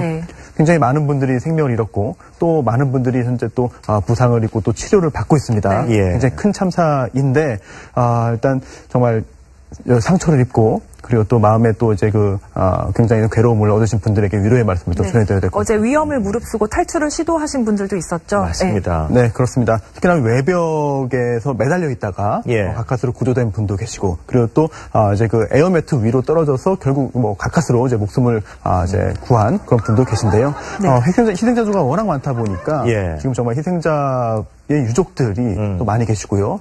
그분들의 슬픔이 너무나 큰 상태인 것 같습니다. 뭐 이삿짐 센터에 사다리차로 또 3명이 구조됐다. 그런 또 반가운 소식도 있긴 했어요. 그렇습니다. 일단 현장에 불법으로 주차된 차량들이 많다는 얘기가 있었는데요. 그러다 보니까 접근이 좀 곤란했던 부분이 있는 것 같습니다. 그리고 또 사다리도 부족했고 그런 상황에서 민간 그런 사다리차들이 구조 작업에 동원이 돼서 또 이제 도움을 줬다고 하는데요. 정말 한 명의 목숨이라도 더 구할 수 있었던 아주 고귀한 그런 순간이었던 것 같습니다. 네, 근래에 봤던 화재 사고 중에 굉장히 피해가 큰 화재 사고로 지금 집계가 되고 있는데요. 왜 이렇게 피해가 컸던 이유, 필로티 구조 말고 다른 이유가 또 있을까요? 지금 이런 화재 사고는 지금 가장 최근에서 아마 우리나라 사우나 목욕탕 사고는 아마 제일 크지 않나 싶은데요.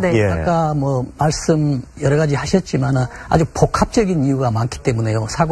대형 사고가 발생했다라고 보고요. 그 중에서 제가 가장 이제 한두 가지를 보면은 이 목욕탕이나 사우나, 헬스장 같은 것은 밀폐된 공간이기 때문에 또 특히 온수를 보온을 유지해야 되기 때문에 내장재나 이런 재료들을 사용했기 때문에 환기가 되지 않은 상태에서 어떤 맹독성의 연기가 순식간에 침투하면서 대형 사고고 참사의 주 원인이 되지 않나라는 그런 생각을 해봅니다. 그렇군요. 거의 보면은 사실은 수건 같은 것도 다 있지 않습니까? 그렇습니다. 다 비치돼 있고 운동복 같은 경우 비치돼 있는 경우가 보통인데 그런 거 역시 피해를 크게 한 이유겠죠. 네, 그렇습니다. 그러는데 이제 우리가 사고가 났을 경우에 특히 수건 같은 거 물이 있는 경우에 우리가 활용할 수도 있는 좋은 기회가 되는데 이게 또 다른 각도로 보면은 더 안 좋은 영향이 나타날 수가 있거든요. 그래서 사람이 이제 가장 위급한 상황에서는 자기 어떤 지능지수의 절반을 활용밖에 못한다라는 이런 통계가 나오기 때문에 이런 안전의식에 대한 어떤 높은 고치가 굉장히 필요하다고 이번 봅니다. 화재 보면은 또 2015년에 의정부 아파트 사고가 굉장히 크지 않았습니까? 그때와 비슷하게 좀 외벽에 불에 붙기 쉬운 재질을 사용했다 이런 지적도 계속 나오고 있는데요. 이번에도 그랬죠? 지금 의정부 화재 사고하고 지금 거의 일맥상통한데요. 가장 중요한 거는 지금 외장재를 지금 가연성, 그건 우리가 쉽게 이야기하면 스티로폼을 지금 벽에 붙인 겁니다. 벽에 넣어놓고 판으로 붙이는 거거든요. 우리가 드라이비트 공법으로 샌드위치 판넬 이렇게 돼 있는데 외부에서 보면은 굉장히 미려하고요. 근데 가장 이제 선호하는 이유들이 뭐냐면은 이게 보온성이 높고요. 그다음에 건축비가 절감됩니다. 그러나 가장 취약한 문제는 화재 안전에 가장 취약하기 때문에 이번에 똑같은 문제가 반복됐다고 보여집니다. 그런데 사실 이렇게 재질 자체가 화재에 취약한데 이 재질을 사용하는 기준, 이때는 사용해야 되고 이때는 허용하고 불허하고 이런 기준이 없나요? 네, 지금까지는 이제 명확한 규정이 없는데요. 지금 그런 내장재를 가연성이 높은 내장재를 사용하지 않아야 된다는 이런 규정들은 지금 점점 강화돼 가고 있지만 또 중요한 건 제도가 실행되기 이전에 설치된 거에 대해서는 지금 굉장히 문제가 되고 있죠. 그렇기 때문에 강화된 규정에 적용되지 않는 건물에 대해서는 지금 현실적으로는 대책이 무방비하다라고 보여집니다. 그렇군요. 자, 송 변호사님, 이 건물이 있는 지역이 방화지구라고 그렇게 알려져 있는데 방화지구 하면은 뭔가 규제가 좀 더 촘촘히 이렇게 강화되는 그런 지역 아닙니까? 그렇습니다. 국토의 계획 및 이용에 관한 법률과 건축법 등에 따르면은요, 이제 용도지구를 정하게 됩니다. 근데 경관지구, 미관지구, 고도지구, 취락지구 등등이 있는데요. 그 중에 하나가 이제 바로 방화지구인데요. 이 방화지구라는 게 화재의 위험을 예방하기 위하여 필요한 지구라고 규정되어 있고요. 좀 구체적인 내용을 보면은요, 그 주변에 좀 정비가 제대로 되어 있지 않고 또 길도 복잡하고 좁고 또 화재의 위험이 있다, 건축물도 밀집해 있다라고 한다면은 화재 발생의 위험을 좀 줄이기 위해서 특별히 지정한 그런 구역입니다. 근데 이 경우에는요, 이제 그 시행령 등 하위 규정에 의해서 예외적으로 그 빼놓은 경우를 말고는 그런 경우를 제외하고는 이제 내화 구조로 만들게 되어 있습니다. 주요 구조물이나 또는 외벽을요. 특히 그 외벽 중에 이제 유리를 쓸 때는 방화 유리라든지 뭐 방화 창호 등을 이제 설치를 해야 되는 것인데 이번 사건관이 이번 참사가 발생한 그 해당 건물이 방화구역 방화지구 내에 있는 것인데요. 그런데 과연 이러한 그 규정들을 다 지켰는가 좀 살펴봐야 될 것이고 또 리모델링이 있었습니다. 그런데 이 리모델링이 최근에 있었는데 요즘에 이제 그 강화된 그런 그 규정들을 다 통과해서 과연 규정을 다 지켰는지까지도 참사가 발생 후이지만 사후적으로라도 다 꼼꼼히 따져야 될 것 같습니다. 강화 유리를 설치 안 해도 그대로 리모델링이 통과될 수 있었다는 게 참 이해가 안 되는데요. 참 허술하다는 생각이 듭니다. 이 건물 자체 외에도 화재 진압, 구조 작업도 굉장히 늦어졌다고 하는데요. 이유가 뭡니까? 아까 리포트에서 잠깐 나왔지만 일단 안에 그 불법 주차된 차량들이 많았습니다. 이거 우리나라 전통 방방 곳곳에서 화재 날 때마다 계속 문제가 됐던 불법 부분인데요. 주차된 차량이 많아서 소방차 진입이 늦어졌고 그러다 보니까 초동 진압, 골든타임 놓쳤다. 정말 여러 번 들어왔던 얘기인데 이번 참사에서도 특히 불법된 차량들이 많았고 소방차 진입이 굉장히 늦어졌습니다. 아까 한 신문에서 보면 어떤 어머니를 잃은 아들이 그런 호소를 합니다. 어머니하고 화재 발생이 3시 53분, 55분인데 5시 18분에도 어머니랑 통화를 했다. 그때까지 살아계셨는데 결국 돌아가셨다. 어떻게 그렇게 화재 진압이 늦을 수 있느냐라는 그런 호소를 하는데 이런 과정들 때문에 일단 진압이 늦어진 게 하나 있고요. 말씀드린 것처럼 가서 사다리가 잘 안 펴진 거로 보입니다. 이건 팩트입니다. 왜 안 펴졌느냐. 아마 유압 밸브 고장 때문에 이게 계속 안 펴졌다. 그런 주장이 하나 나오고 있고 이거는 조금 더 확인해 봐야 됩니다. 그렇다면 이건 평소에 소방서가 관리를 잘 못했을 가능성이 있고 또 하나는 지금 이 참사가 발생한 건물과 옆 건물과의 이격이 그러니까 간격이 너무 좁아서 이걸 펴려면 최소한의 간격이 확보가 돼야 되는데 확보가 안 된 상태여서 사다리를 펴는 데 시간이 걸렸다는 두 가지 주장이 있습니다. 어쨌든 사다리만 조금 빨리 폈어도 위에 계신 분들의 구조가 좀 빠르지 않았을까라는 그런 아쉬움이 있고요. 그래서 아까 우리 손 변호사님 말씀하신 것처럼 민간 사다리 사업을 하시는 부자가 거기에 지나가다가 현장 근처에 있는 분하고 통화를 하고 거기로 달려가서 정말 사유재산인 그 사다리에 큰 피해가 있을 수 있다는 그런 위험까지 감수하면서 펴서 그 위에 있던 그 남자분 세 분을 구조하는 그런 일, 그래도 불행 중에 그런 일까지 다행히 발생을 했습니다. 뭐 필로티 구조 때문에 이런 큰 피해가 났다 이렇게 단정 지을 수는 없지만 여러 가지 정황상 필로티 구조 바로 위에 있는 2층에 있는 여성 사우나에서 그 사망자가 가장 많이 나온 걸 보면은 혹시 필로티 구조도 어떤 큰 피해 일조한 거 아닌가 하는 생각도 들어요. 지금 우리가 정확히 이제 이해해야 될 게 필로티 구조였기 때문에 화재 난 건 아닙니다. 그러나 우리가 이제 한번 짚어봐야 할 내용은 필로티 구조였기 때문에 화재 났을 경우에 화재 확산 속도가 빨라졌다는 것은 확실합니다. 그러나 그 이유가 어디에서 발생이 되냐면 우리가 알다시피 지진에서도 이합전 지진에서 이런 필로티 구조가 나타났지만 건물에 4개의 기둥만 있고요. 사면이 오픈되어 있습니다. 화재가 나면 굉장히 불이 살살 올라가게 돼서요. 이 불길이 바로 2층에 있는 여자 사우나로 진입했고요. 사우나로 진입되면서 벽에 붙어있는 가연성 재료에 맹독성이 있으면서 연기가 여자 사우나에 침투돼서 대형 사고가 났다라고 이렇게 보여집니다. 그렇군요. 자, 이번 사고 관련해서 방재 전문가 지금 전화가 연결돼 있습니다. 자세한 이야기를 좀 들어보도록 하겠습니다. 자, 공하성 경일대 소방방재학과 교수님 전화 연결돼 있죠? 네, 공하성입니다. 예, 안녕하십니까. 자, 건물 크기에 비해서 사망자 피해 규모가 굉장히 큰데 특별한 이유가 있다고 보시는지요? 일단 8층 정도만 되더라도 건물 내외의 온도 차이에 의해서 1층에서 화재가 발생했을 경우에 신속하게 2층, 3층, 8층까지 신속하게 화재가 확산될 수가 있는 그런 구조가 되어 있습니다. 원인을 혹시 뭐라고 추정을 하시는지요?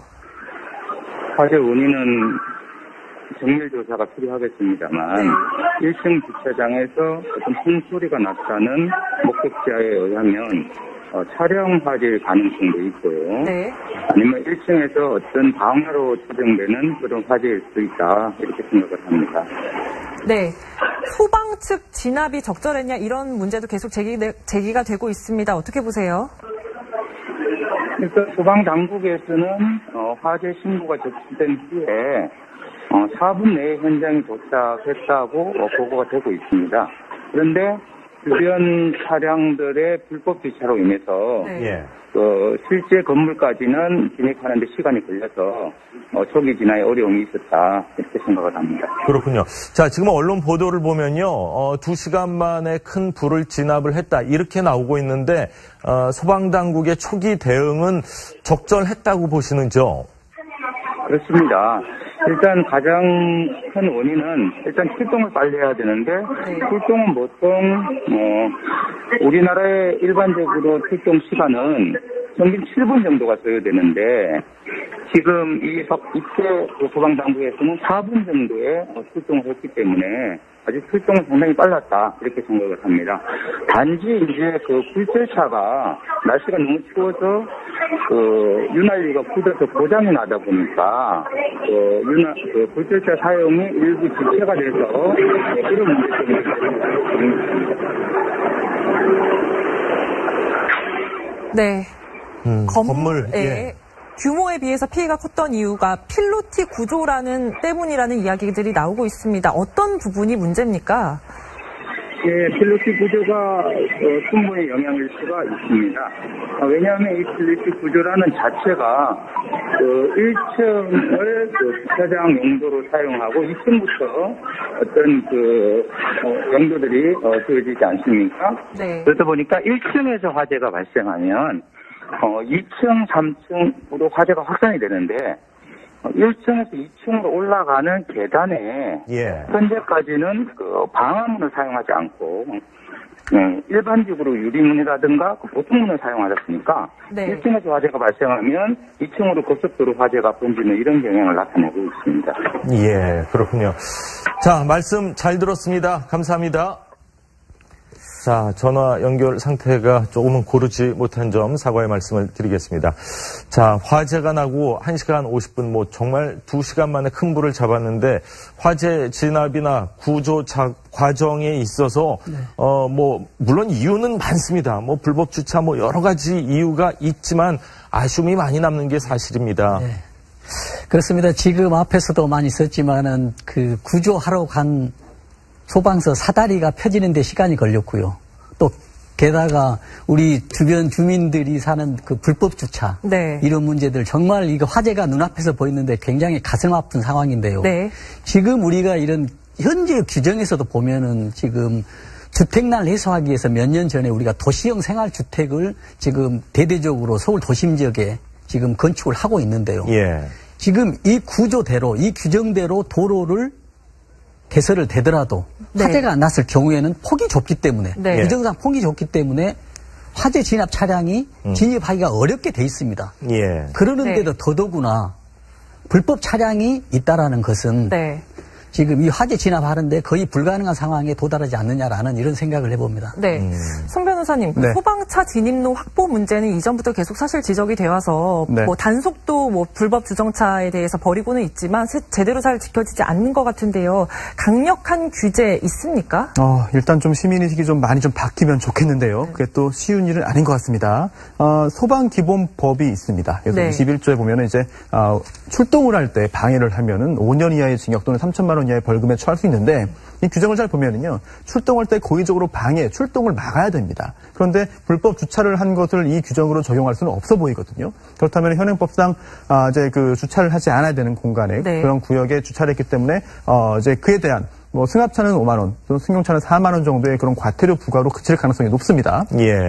특별히 그런 불법 주차로 인해서 소방차의 진입이 불가했거나 또는 지연돼서 손해가 발생했거나 손해가 커졌다. 라고 하면은 그에 대한 그 증명을 통해서 손해배상 책임을 물을 수 있겠습니다만 사실 그것도 쉬운 일은 아니거든요. 그렇네요. 그렇기 때문에 굉장히 큰 인명 피해의 어떤 그 발생 원인 또는 그 확대 원인이 되었음에도 불구하고 그에 따른 적절한 그런 책임을 묻지 못하기 때문에 이런 일이 발생하는 것 같고요. 계속해서 이런 일이 반복된다고 한다면 규정을 새로이 정비해서 어떤 그 본보기를 보이거나 아니면 이렇게 주차를 하면 정말 큰일이 나는구나, 안 되겠구나라고 하는 걸 보여주는 그런 입법적인 노력도 필요하지 않을까 생각이 됩니다. 그렇군요. 자, 119에 처음 신고하신 분이 신고를 하고 나서 본인의 차를 옮기고 한 5분 있다 다시 신고를 했는데 5분 사이에 불이 정말 어마어마하게 번졌다. 이런 인터뷰를 하셨거든요. 상식적으로 생각을 했을 때 비상벨이나 뭐 방화벽, 스프링쿨러 같은 게 작동이 제대로 됐다면은 5분 만에 그렇게 큰 불로 번지지는 않았을 거라고 생각이 들거든요. 네, 그렇습니다. 지금 우리 규정상 뭐 비상벨이라든지 스프링쿨러들 이런 장치들이 일단 우선 설치가 돼 있는지가 의문이고요. 네. 또 요즘은 거의 대부분의 건물에 다 돼 있지 않습니까? 지금 규정상 보면 올해 5층 이상에 대해서는 스프링쿨러를 설치하게 돼 있어요. 올해부터. 네. 그러나 그 이전에는 11층 이상에만 의무적으로 스프링쿨러를 설치하게 돼 있습니다. 그렇다라 보면은 지금 이 화재난 건물에서는 스프링쿨러가 설치되지 않았을 확률이 굉장히 높습니다. 왜냐하면 규정에 설치 안 해도 되기 때문입니다. 네. 이번에 2층 사우나에 계셨던 여성분들의 피해자분들이 많았잖아요. 그 이유가 목욕탕 내부에 비상구가 막혀 있었다 이런 얘기가 나오거든요. 원래 다중 이용 시설에서 뭐 출입문, 비상구, 통로 확보해야 되는 게 당연한데 이런 부분에 대해서도 제대로 점검 안 이루어졌다고 봐야 되겠죠? 그렇습니다. 지금 규정상 이제 법규 위반들이 이제 많이 이제 보이고 있거든요. 근데 가장 이제 2층에서 화재가 많이 피해가 많이 났었던 그런 이유는 1층에서 화재가 났지 않습니까? 그래서 가장 가까운 바로 2층에 대해서는 화재가 굉장히 많이 났고요. 그래서 또 필로티 구조에서 아까 뭐 나왔습니다만은 2층으로 올라가는 계단이 한 중앙에 있습니다. 그렇기 때문에 화재가 필로티 구조에서 1층에서 화재가 나면은 그 계단이 어떤 역할을 해버리냐면 굴뚝 역할을 해버립니다. 그렇기 때문에 순식간에 2층으로 그 연기가 맹독성이 들어가지 않았냐. 이런 생각을 해봅니다. 그렇군요. 자, 저희는 뭐 정말 화면으로 봤을 때도 무서울 정도인데 그 옆에 계셨던 분들, 그 안에 계셨던 분들은 그 공포는 뭐 말하지 못할 정도로 힘들지 않았나 그런 생각인데 할머니와 엄마와 딸 이 3대가 목욕탕을 갔습니다. 사실 3대가 목욕탕을 갔다고 하면은 얼마나 이제 사랑이 넘치는 가족이겠습니까? 근데 정말 안타까운 사연이에요. 정말 그 남편분께서 인터뷰하는 걸 잠시 봤는데 정말 하늘이 무너지는 그런 아픔일 것 같습니다. 그렇습니다. 지금 18살 김모양, 이번 희생자 중에서 사망자들 중에서 가장 어린 나이의 김모양이 지금 여고 3학년, 고등학교 3학년생이고 이번에 서울의 명문 사립대학교에 4년 장학생으로 입학한 상태였다고 합니다. 그래서 이제 뭐 대학 진학하기 전에 조금 뭐 이렇게 살도 빼고 건강을 좀 챙기기 위해서 헬스클럽에서 운동을 하다가 아마 이런 비극적인 상황을 맞이한 것 같은데요. 지금 일단 조금씩 보도가 엇갈립니다만 외할머니와 그 외할머니의 딸 그리고 손녀딸 이렇게 3대가 이 같은 건물에서 희생됐다, 사망하셨다. 맞습니다. 이렇게 알려지고 있는데 또 다른 보도에는 이 김양의 어머니는 지금 너무 충격이 커서 이 병원을 찾지 못하고 있다. 그리고 김양 아버지가 숨진 김양의 아버지가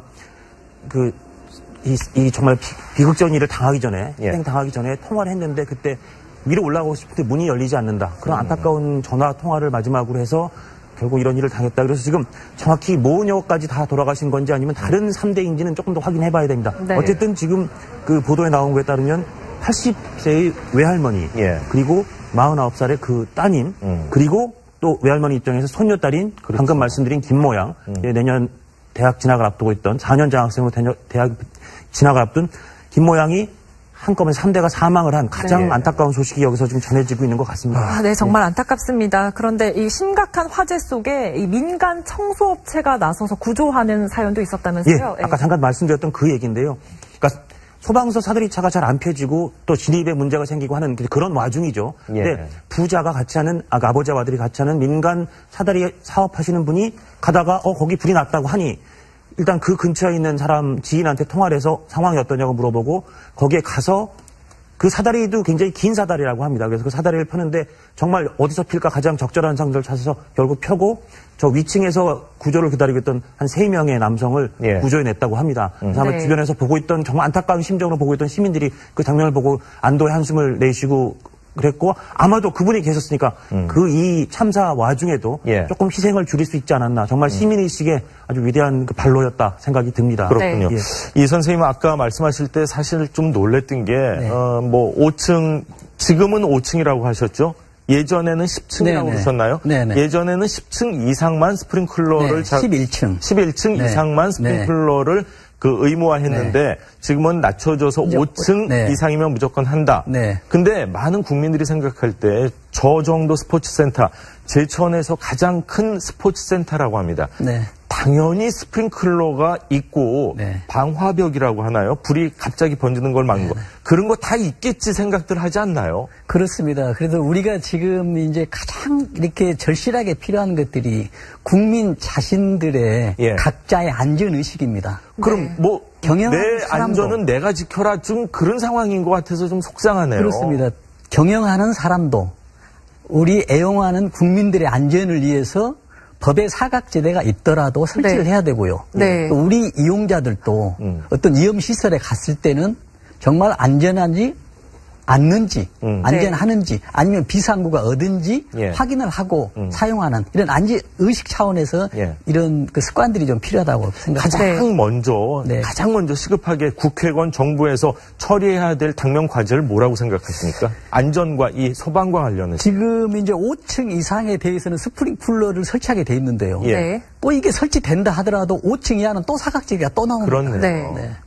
그래서 지금 우리가 제도적으로 지금 사각지대들이 굉장히 많습니다. 그러나 이제 가장 제가 이제 자신 있게 그 정확하게 이제 말씀드리고 싶은 거는 지금 우리가 경제 활성화를 위해서 사업하는 사람들의 규제를 완화시키는 제도로 지금 가고 있지 않습니까? 그러나 그 하는 사람들이 안전에 대해서는 규제가 강화되고 있어요. 그러면 대해서 불만이 좀 있습니다. 규제가 완화되는데 안전에 대해서는 왜 강화되느냐 이런 반론을 제기하거든요. 그래서 우리가 국민들이 생각할 때 사용자들이 볼 때는 안전이나 환경, 건강에 대해서는 규제가 더 강화되는 제도로 제도권에서 이렇게 가야 되지 않냐 이런 생각을 해봅니다. 네, 지금 내부 수색 작업도 계속 벌어지고 있는데요. 인명 피해, 재산 피해 참 많이 발생했습니다. 피해 보상 어떻게 되는지 좀 설명해 주시죠. 일단 지금 굉장히 많은 희생자가 나왔는데 이런 또 배상, 보상 문제 말씀드리는 게 좀 송구스럽긴 합니다. 일단 그 방화인지 실화인지를 가려야 되겠고요. 일단 그 화재 발생의 원인을 제공한 그런 사람에 대한 그런 책임을 물어야 되겠습니다. 그리고 또 혹시라도 건물 소유자나 아니면 그 사업자의 잘못이 있다면 그에 대한 책임도 물어야 되겠고요. 또 그와 별개로 또는 그와 동시에 보험도 확인해야 됩니다. 다중이용업소 중에서도 목욕탕은 이제 그 화재보험 의무 가입 없었거든요. 가입이 되어 있을 것입니다. 하지만 가입되어 있다 하더라도 건물 전체의 규모라든지 이런 것에 따라서 보험의 내용이 달라질 수 있습니다. 구체적인 보험 가입 내용에 따라서 이제 그 피해자들이 그 보험금을 어떻게 받아서 손해 보전을 받을 수 있을지는 결정될 것으로 보입니다. 정말 뭐 여러 가지 오늘 얘기를 들어보니까 내 몸은 내가 지켜야 되는 그런 상황인 것 같은데 영화 뭐 극장이죠. 그런 곳에는 이제 대피로가 어떻게 됩니다. 요즘은 그런 안내까지 하고 있는데 막상 내가 있는 곳에서 어떤 화재나 위험 상황이 닥쳤을 때 나를 보호하기 위한 최선의 방법은 어떻게 해야 됩니까? 지금 나의 안전은 내가 우선적으로 하는 방법밖에 없습니다. 지금 왜냐하면 모든 안전에 대해서 법률의 사각지대들이 우리가 쉽게 이야기하면 널려 있습니다. 그리고 또 사각지대가 없더라도 이 화재나 안전에 대한 어떤 안전 관리자, 사용자들의 의식도 지금 부족한 상태고 그렇기 때문에 우리 국민들 스스로가 위험한 곳에 다중이용시설에 특히 갔을 경우에는 우리 스스로 안전에 대한 어떤 의식을 가지고 확인하고 점검하고 실행하는 이런 단계로 가야 되지 않을까나 이런 생각을 해봅니다. 개인의 안전, 개인의 지키는 것도 필요하지만 사실 정부 차원의 대책도 좀 필요할 것 같은데요. 이번 그 3층 사우나에 계셨던 이발사 분이 이제 그 사우나에 계신 다른 남성분들을 이끌고 같이 대피를 했다 이런 사연도 있었거든요. 그 분이 말로는 유사시 어떻게 화재 사고에서 대피해야 되는지 많이 그 훈련을 했기 때문에 그걸 생각을 해서 그 같이 대피를 했다 이렇게 말씀을 하셨는데 사실 그분 외에 다른 분들에 대해서도 이런 대피 요령, 대피 훈련 제대로 이루어지고 있는지 의문이 드는 건 사실이거든요. 그렇습니다. 그래서 지금 가장 그 일반 사람들이 위급한 상황에서 우리가 표현할 때 정신이 없었다라고 이야기하지 않습니까?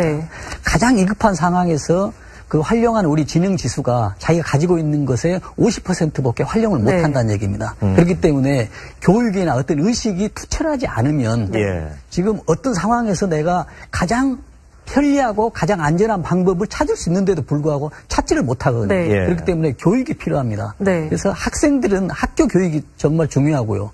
특히 학생이 아닌 우리 일반 국민들은 교육 방법이 마땅히 뭐 지자체나 가서 활용할 수 있지만 우리가 가장 교육 의식을 높일 수 있는 방법들은 저는 방송이라고 생각하거든요. 방송에서 적극적인 어떤 공익 활동들이 좀 필요하면서 물론 국민 안전의식을 높일 제도가 라는 것입니다. 그렇군요. 자, 법에 미비점이 있다면 이번에 꼭 좀 고쳐야 될 것 같습니다. 그리고 언론, 방송에서도 역할이 있다면 또 최선을 다해야 되지 않을까 그런 생각이 듭니다. 자, 오늘 두 분 말씀 잘 들었습니다. 고맙습니다. 밀양 세종병원에는 스프링클러가 없었지만 법적으로는 아무런 문제가 없었습니다. 건물의 면적이 의무 설치 기준에 못 미치기 때문인데요. 이런 참사를 계기로 병원의 소방시설 설치 기준을 더 강화해야 한다는 지적이 나오고 있습니다. 홍주혜 기자의 보도입니다.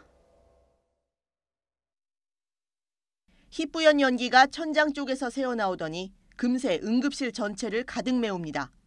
놀란 병원 관계자들이 분주하게 뛰어다니지만 불을 끄기엔 역부족이었습니다. 어느새 한 치 앞도 볼 수 없게 된 응급실에선 시뻘건 불길만 무섭게 번져나갑니다. 하지만 불이 났을 때 초기 진압에 필수적인 스프링클러는 세종병원 어디에도 없었습니다.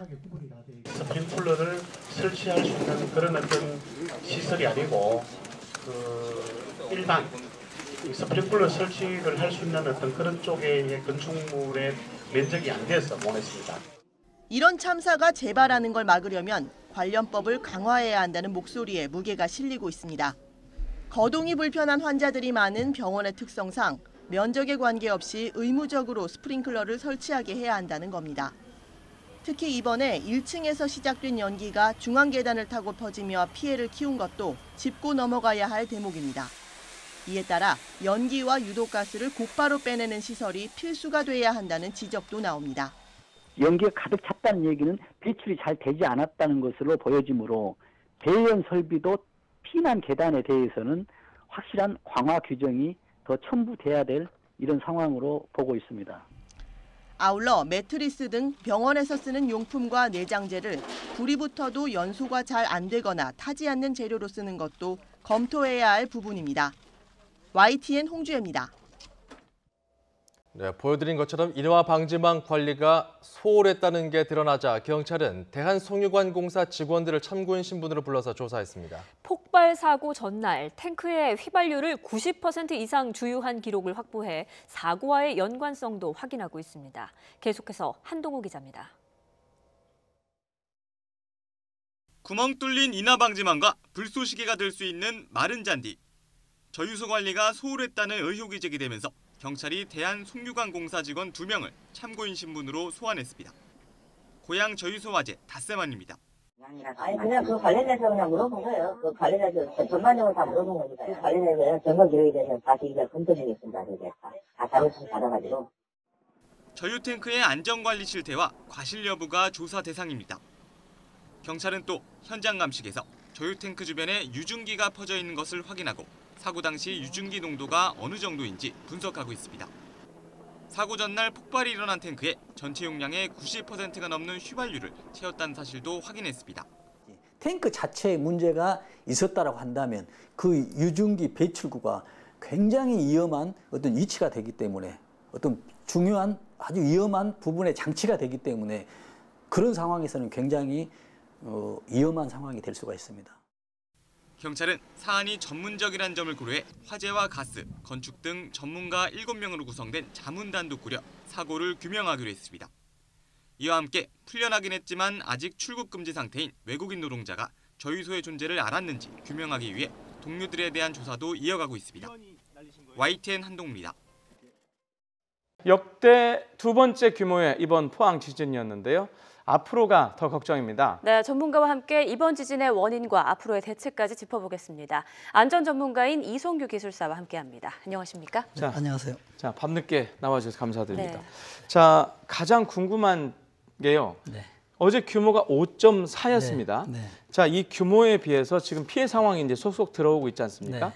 피해 상황이 규모 5.4에 비해서 큰 건지 아니면 뭐 원래 그런 건지 아니면 그보다 좀 규모에 비해서 좀 적었던 건지 어떻게 보십니까? 네, 일반적인 규정이 있습니다. 네. 객관적인 규정이 5가 넘어가면 네. 책상이 흔들리고 책이 떨어질 수가 있어요. 네. 그러나 5 중반이 넘어가면 책상이 무너집니다. 예. 그러나 상황에 따라서 내가 책상을 어떻게 놨는지 아니면 벽에 어떻게 설치를 해놨는지 다른 물건들을 간판 어떻게 했는지에 따라서 굉장히 차이가 많이 납니다. 그러나 저는 객관적으로 봤을 때 그 규정의 보통의 그 결과다라고 판단하고 있습니다. 예. 자, 어제 그 피해 상황을 화면으로도 보셨을 텐데요. 피해가 컸던 한동대학교 같은 경우에는 건물 외벽이 떨어져 나가고 균열도 굉장히 심하더라고요. 그렇습니다. 그걸 보면서 우리나라 건물들의 지금 내진 설계가 어느 정도 이루어졌는지 궁금하던데 어떻습니까? 그렇습니다. 지금 이제 가장 중요한 게 이제 아까 조금 전에도 전 방송에서 말씀드렸지만 공공기관이 문제거든요. 공공기관. 네. 공공기관 중에서도 국립대, 대학교 내진 설계 기준이요. 몇 퍼센트냐면 70%가 안 돼 있어요. 70%가 돼 있는 게 아니고 안 돼 7%가 있는 게 70%예요? 70%는 내진에 고려되지 않았다라고. 그럼 30%만 내진 설계가 돼 있다는 얘기예요? 네. 예. 그래서 결과적으로 보면은 네. 지금 내진 규정이 1988년도 이후부터 지금 적용을 하고 있거든요. 거기도 어떤 규정이냐면 6층 이상의 건물에 대해서만. 그래서 이제 좀 기준이 강화됩니다. 강화되면서 2015년도에는 3층 이상의 건물, 그래서 내년도부터는 2층 이상의 건물인데 아까 그 관동대 이야기했지만 벽에 한동대죠. 한동대학교. 여기 이제 벽에 많이 이렇게 떨어졌다는 얘기는 시공할 때 이 안전에 대해서, 지진에 대해서 대책이 거의 없지 않았냐라고 생각을 하고 있습니다. 네. 자, 지금 말씀하셨던 공공기관이 30%밖에 안 돼 있으면 일반 뭐 아파트라든가 민간 건물들은 어떨까 지금 걱정인데요. 자, 제가 사는 아파트, 내가 다니는 뭐 회사 건물이 내진 설계가 돼 있는지 안 돼 있는지 어떻게 알 수 있습니까? 그래서 가장 간단한 방법이 있습니다. 이 건물이 몇 년도에 건축이 됐는지. 몇 년도에? 그렇습니다. 1988년도 88 올림픽 이전에 건축이 돼 있다라면 88년도 이전이라면은 내진에 대해서는 완전 무방비입니다. 거의 안 돼 있을 거다. 100% 안 돼 있습니다. 100%. 왜냐하면 그때는 내진이란 이 자체, 지진 자체가 개념이 없었나 보죠. 건축에 대해서는 전혀 적용하지 않았습니다. 그래서 88 올림픽 이후에 이제 내진에 대해서 근데 이제 6층 또 6층 이하는 또 아닙니다. 2015년도까지. 그래서 내가 할 수 있죠. 예를 들어서 2000년도에 5층 건물이다. 그러면 내진 설계가 안 돼 있는 거죠. 네. 그리고 앞서 말씀하시기로는 내년부터는 2층 이상부터 이제 내진 설계가 의무화된다라고 말씀을 해주셨는데 그렇다면 단층 구조인 건물은 어떻게 되는 건지 궁금하네요. 그러니까 새로 신규 건축하는 아파트에 대해서는 내년부터 2층에 대해서는 내진 설계가 들어갑니다.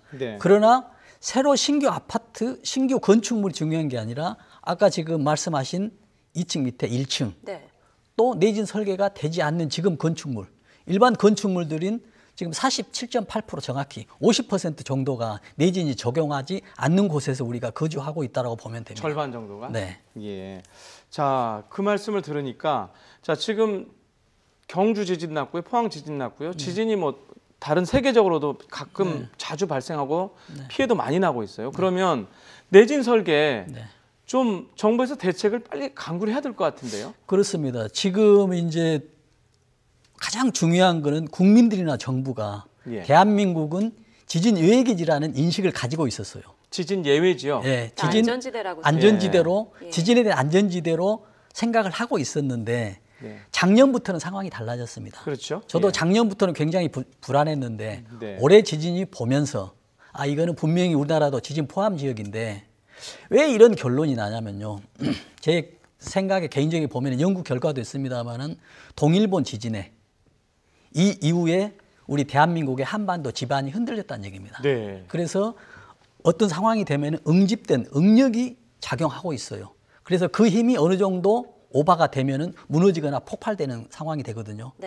그래서 그 이후의 영향에 따라서 작년에 지진이 발생했고 작년 지진에 대해서 올해 또 지진이 발생했고 앞으로도 오늘 지진에 의해서 또 지진이 발생할 수 있다라는 저는 그런 예측을 해봅니다. 네.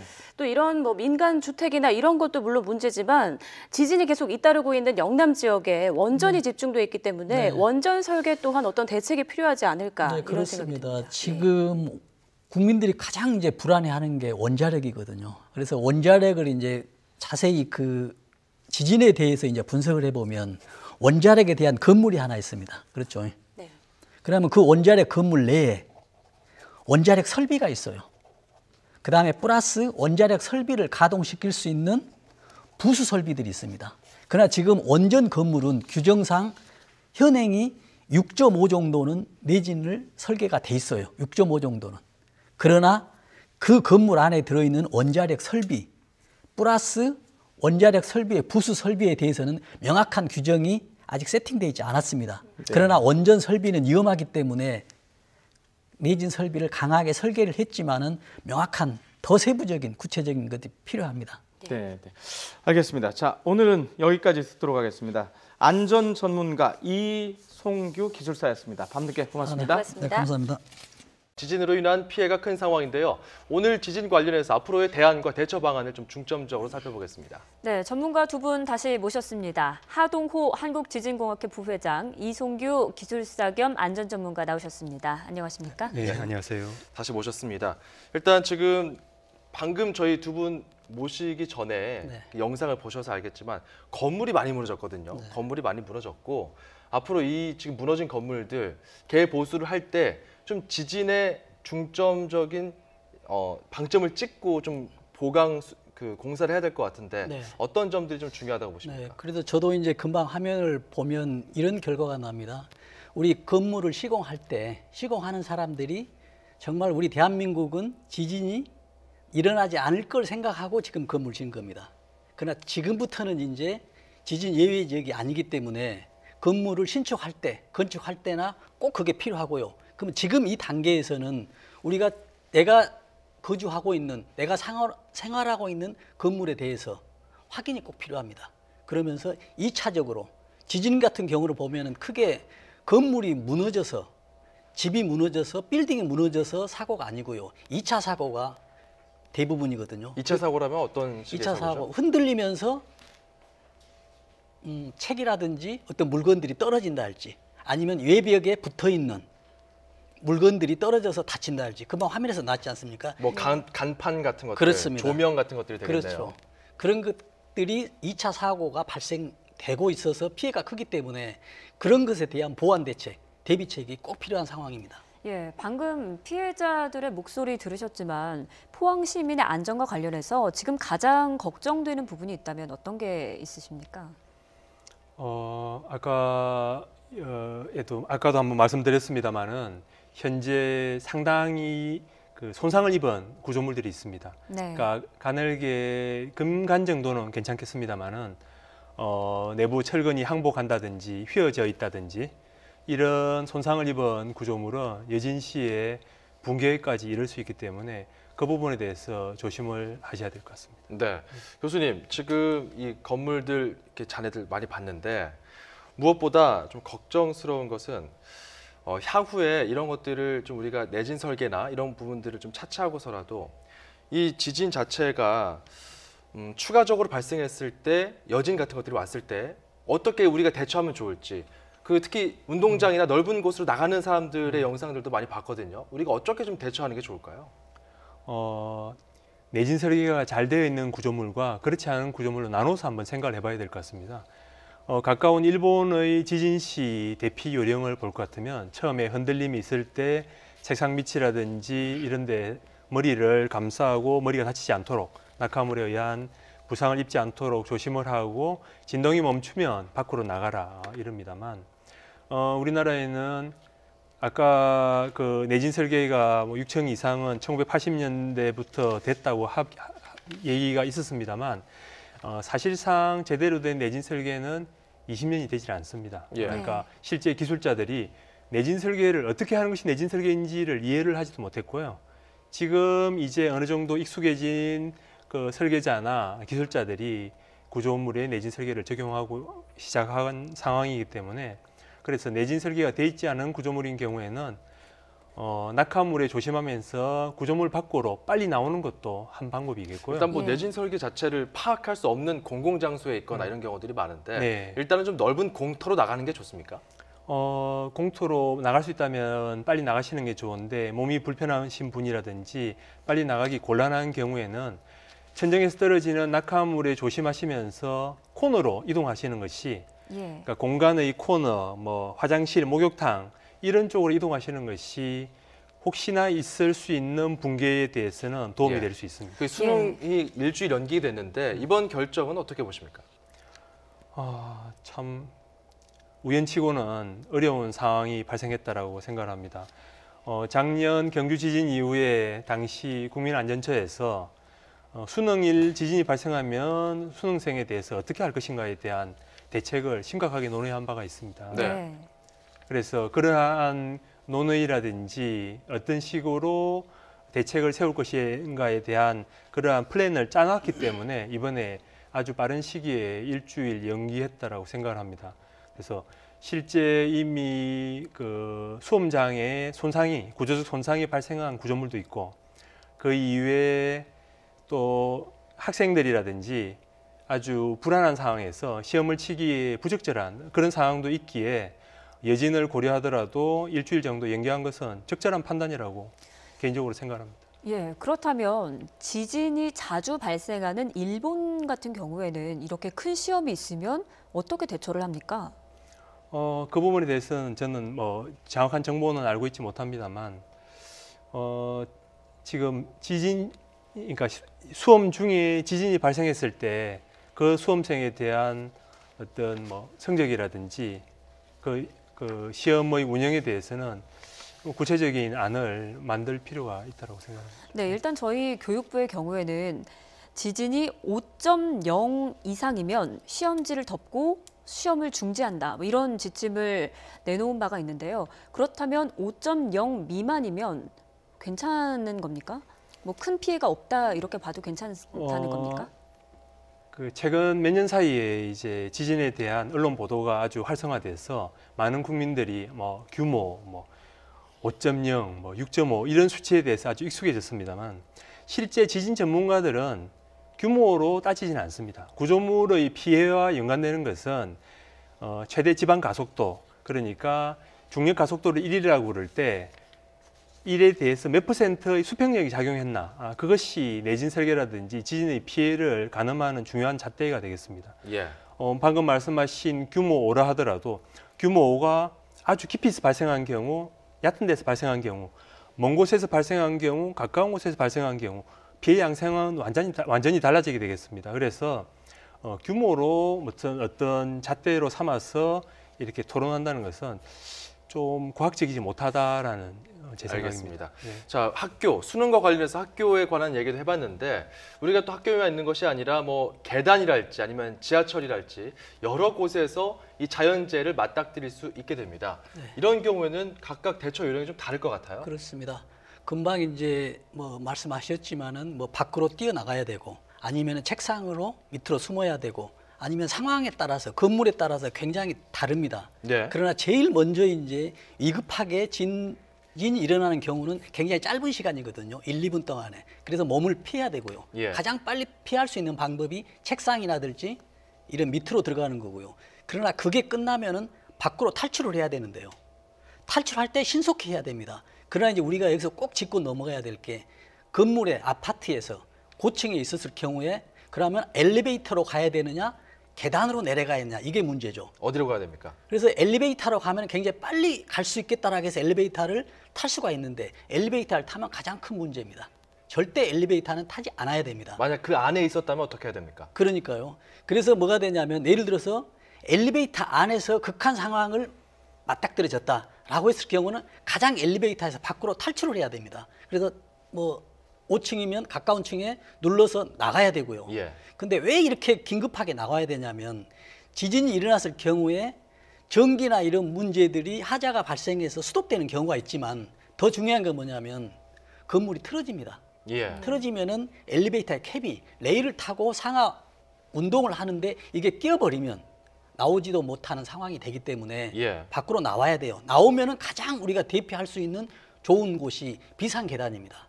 비상계단은 2차 사고를 대비하기 위해서 벽에라든지 이런 게 굉장히 단단하게 돼 있고요. 예. 물건들이 설치되어 있지 않았습니다. 그렇기 예. 때문에 2차적으로 비상계단을 탈출하는 이 방법이 굉장히 중요하다고 생각합니다. 예, 공터에 나오거나 또 비상계단을 이용해서 그런 빌딩 그리고 아파트 이런 건물에서는 탈출해야 된다. 그렇다면은 운전 중에 지진을 맞닥뜨렸다. 운전 중에 지진을 감지했다. 그렇죠. 어떻게 해야 됩니까? 그렇죠. 운전 중에서도 굉장히 그 상황이 중요합니다.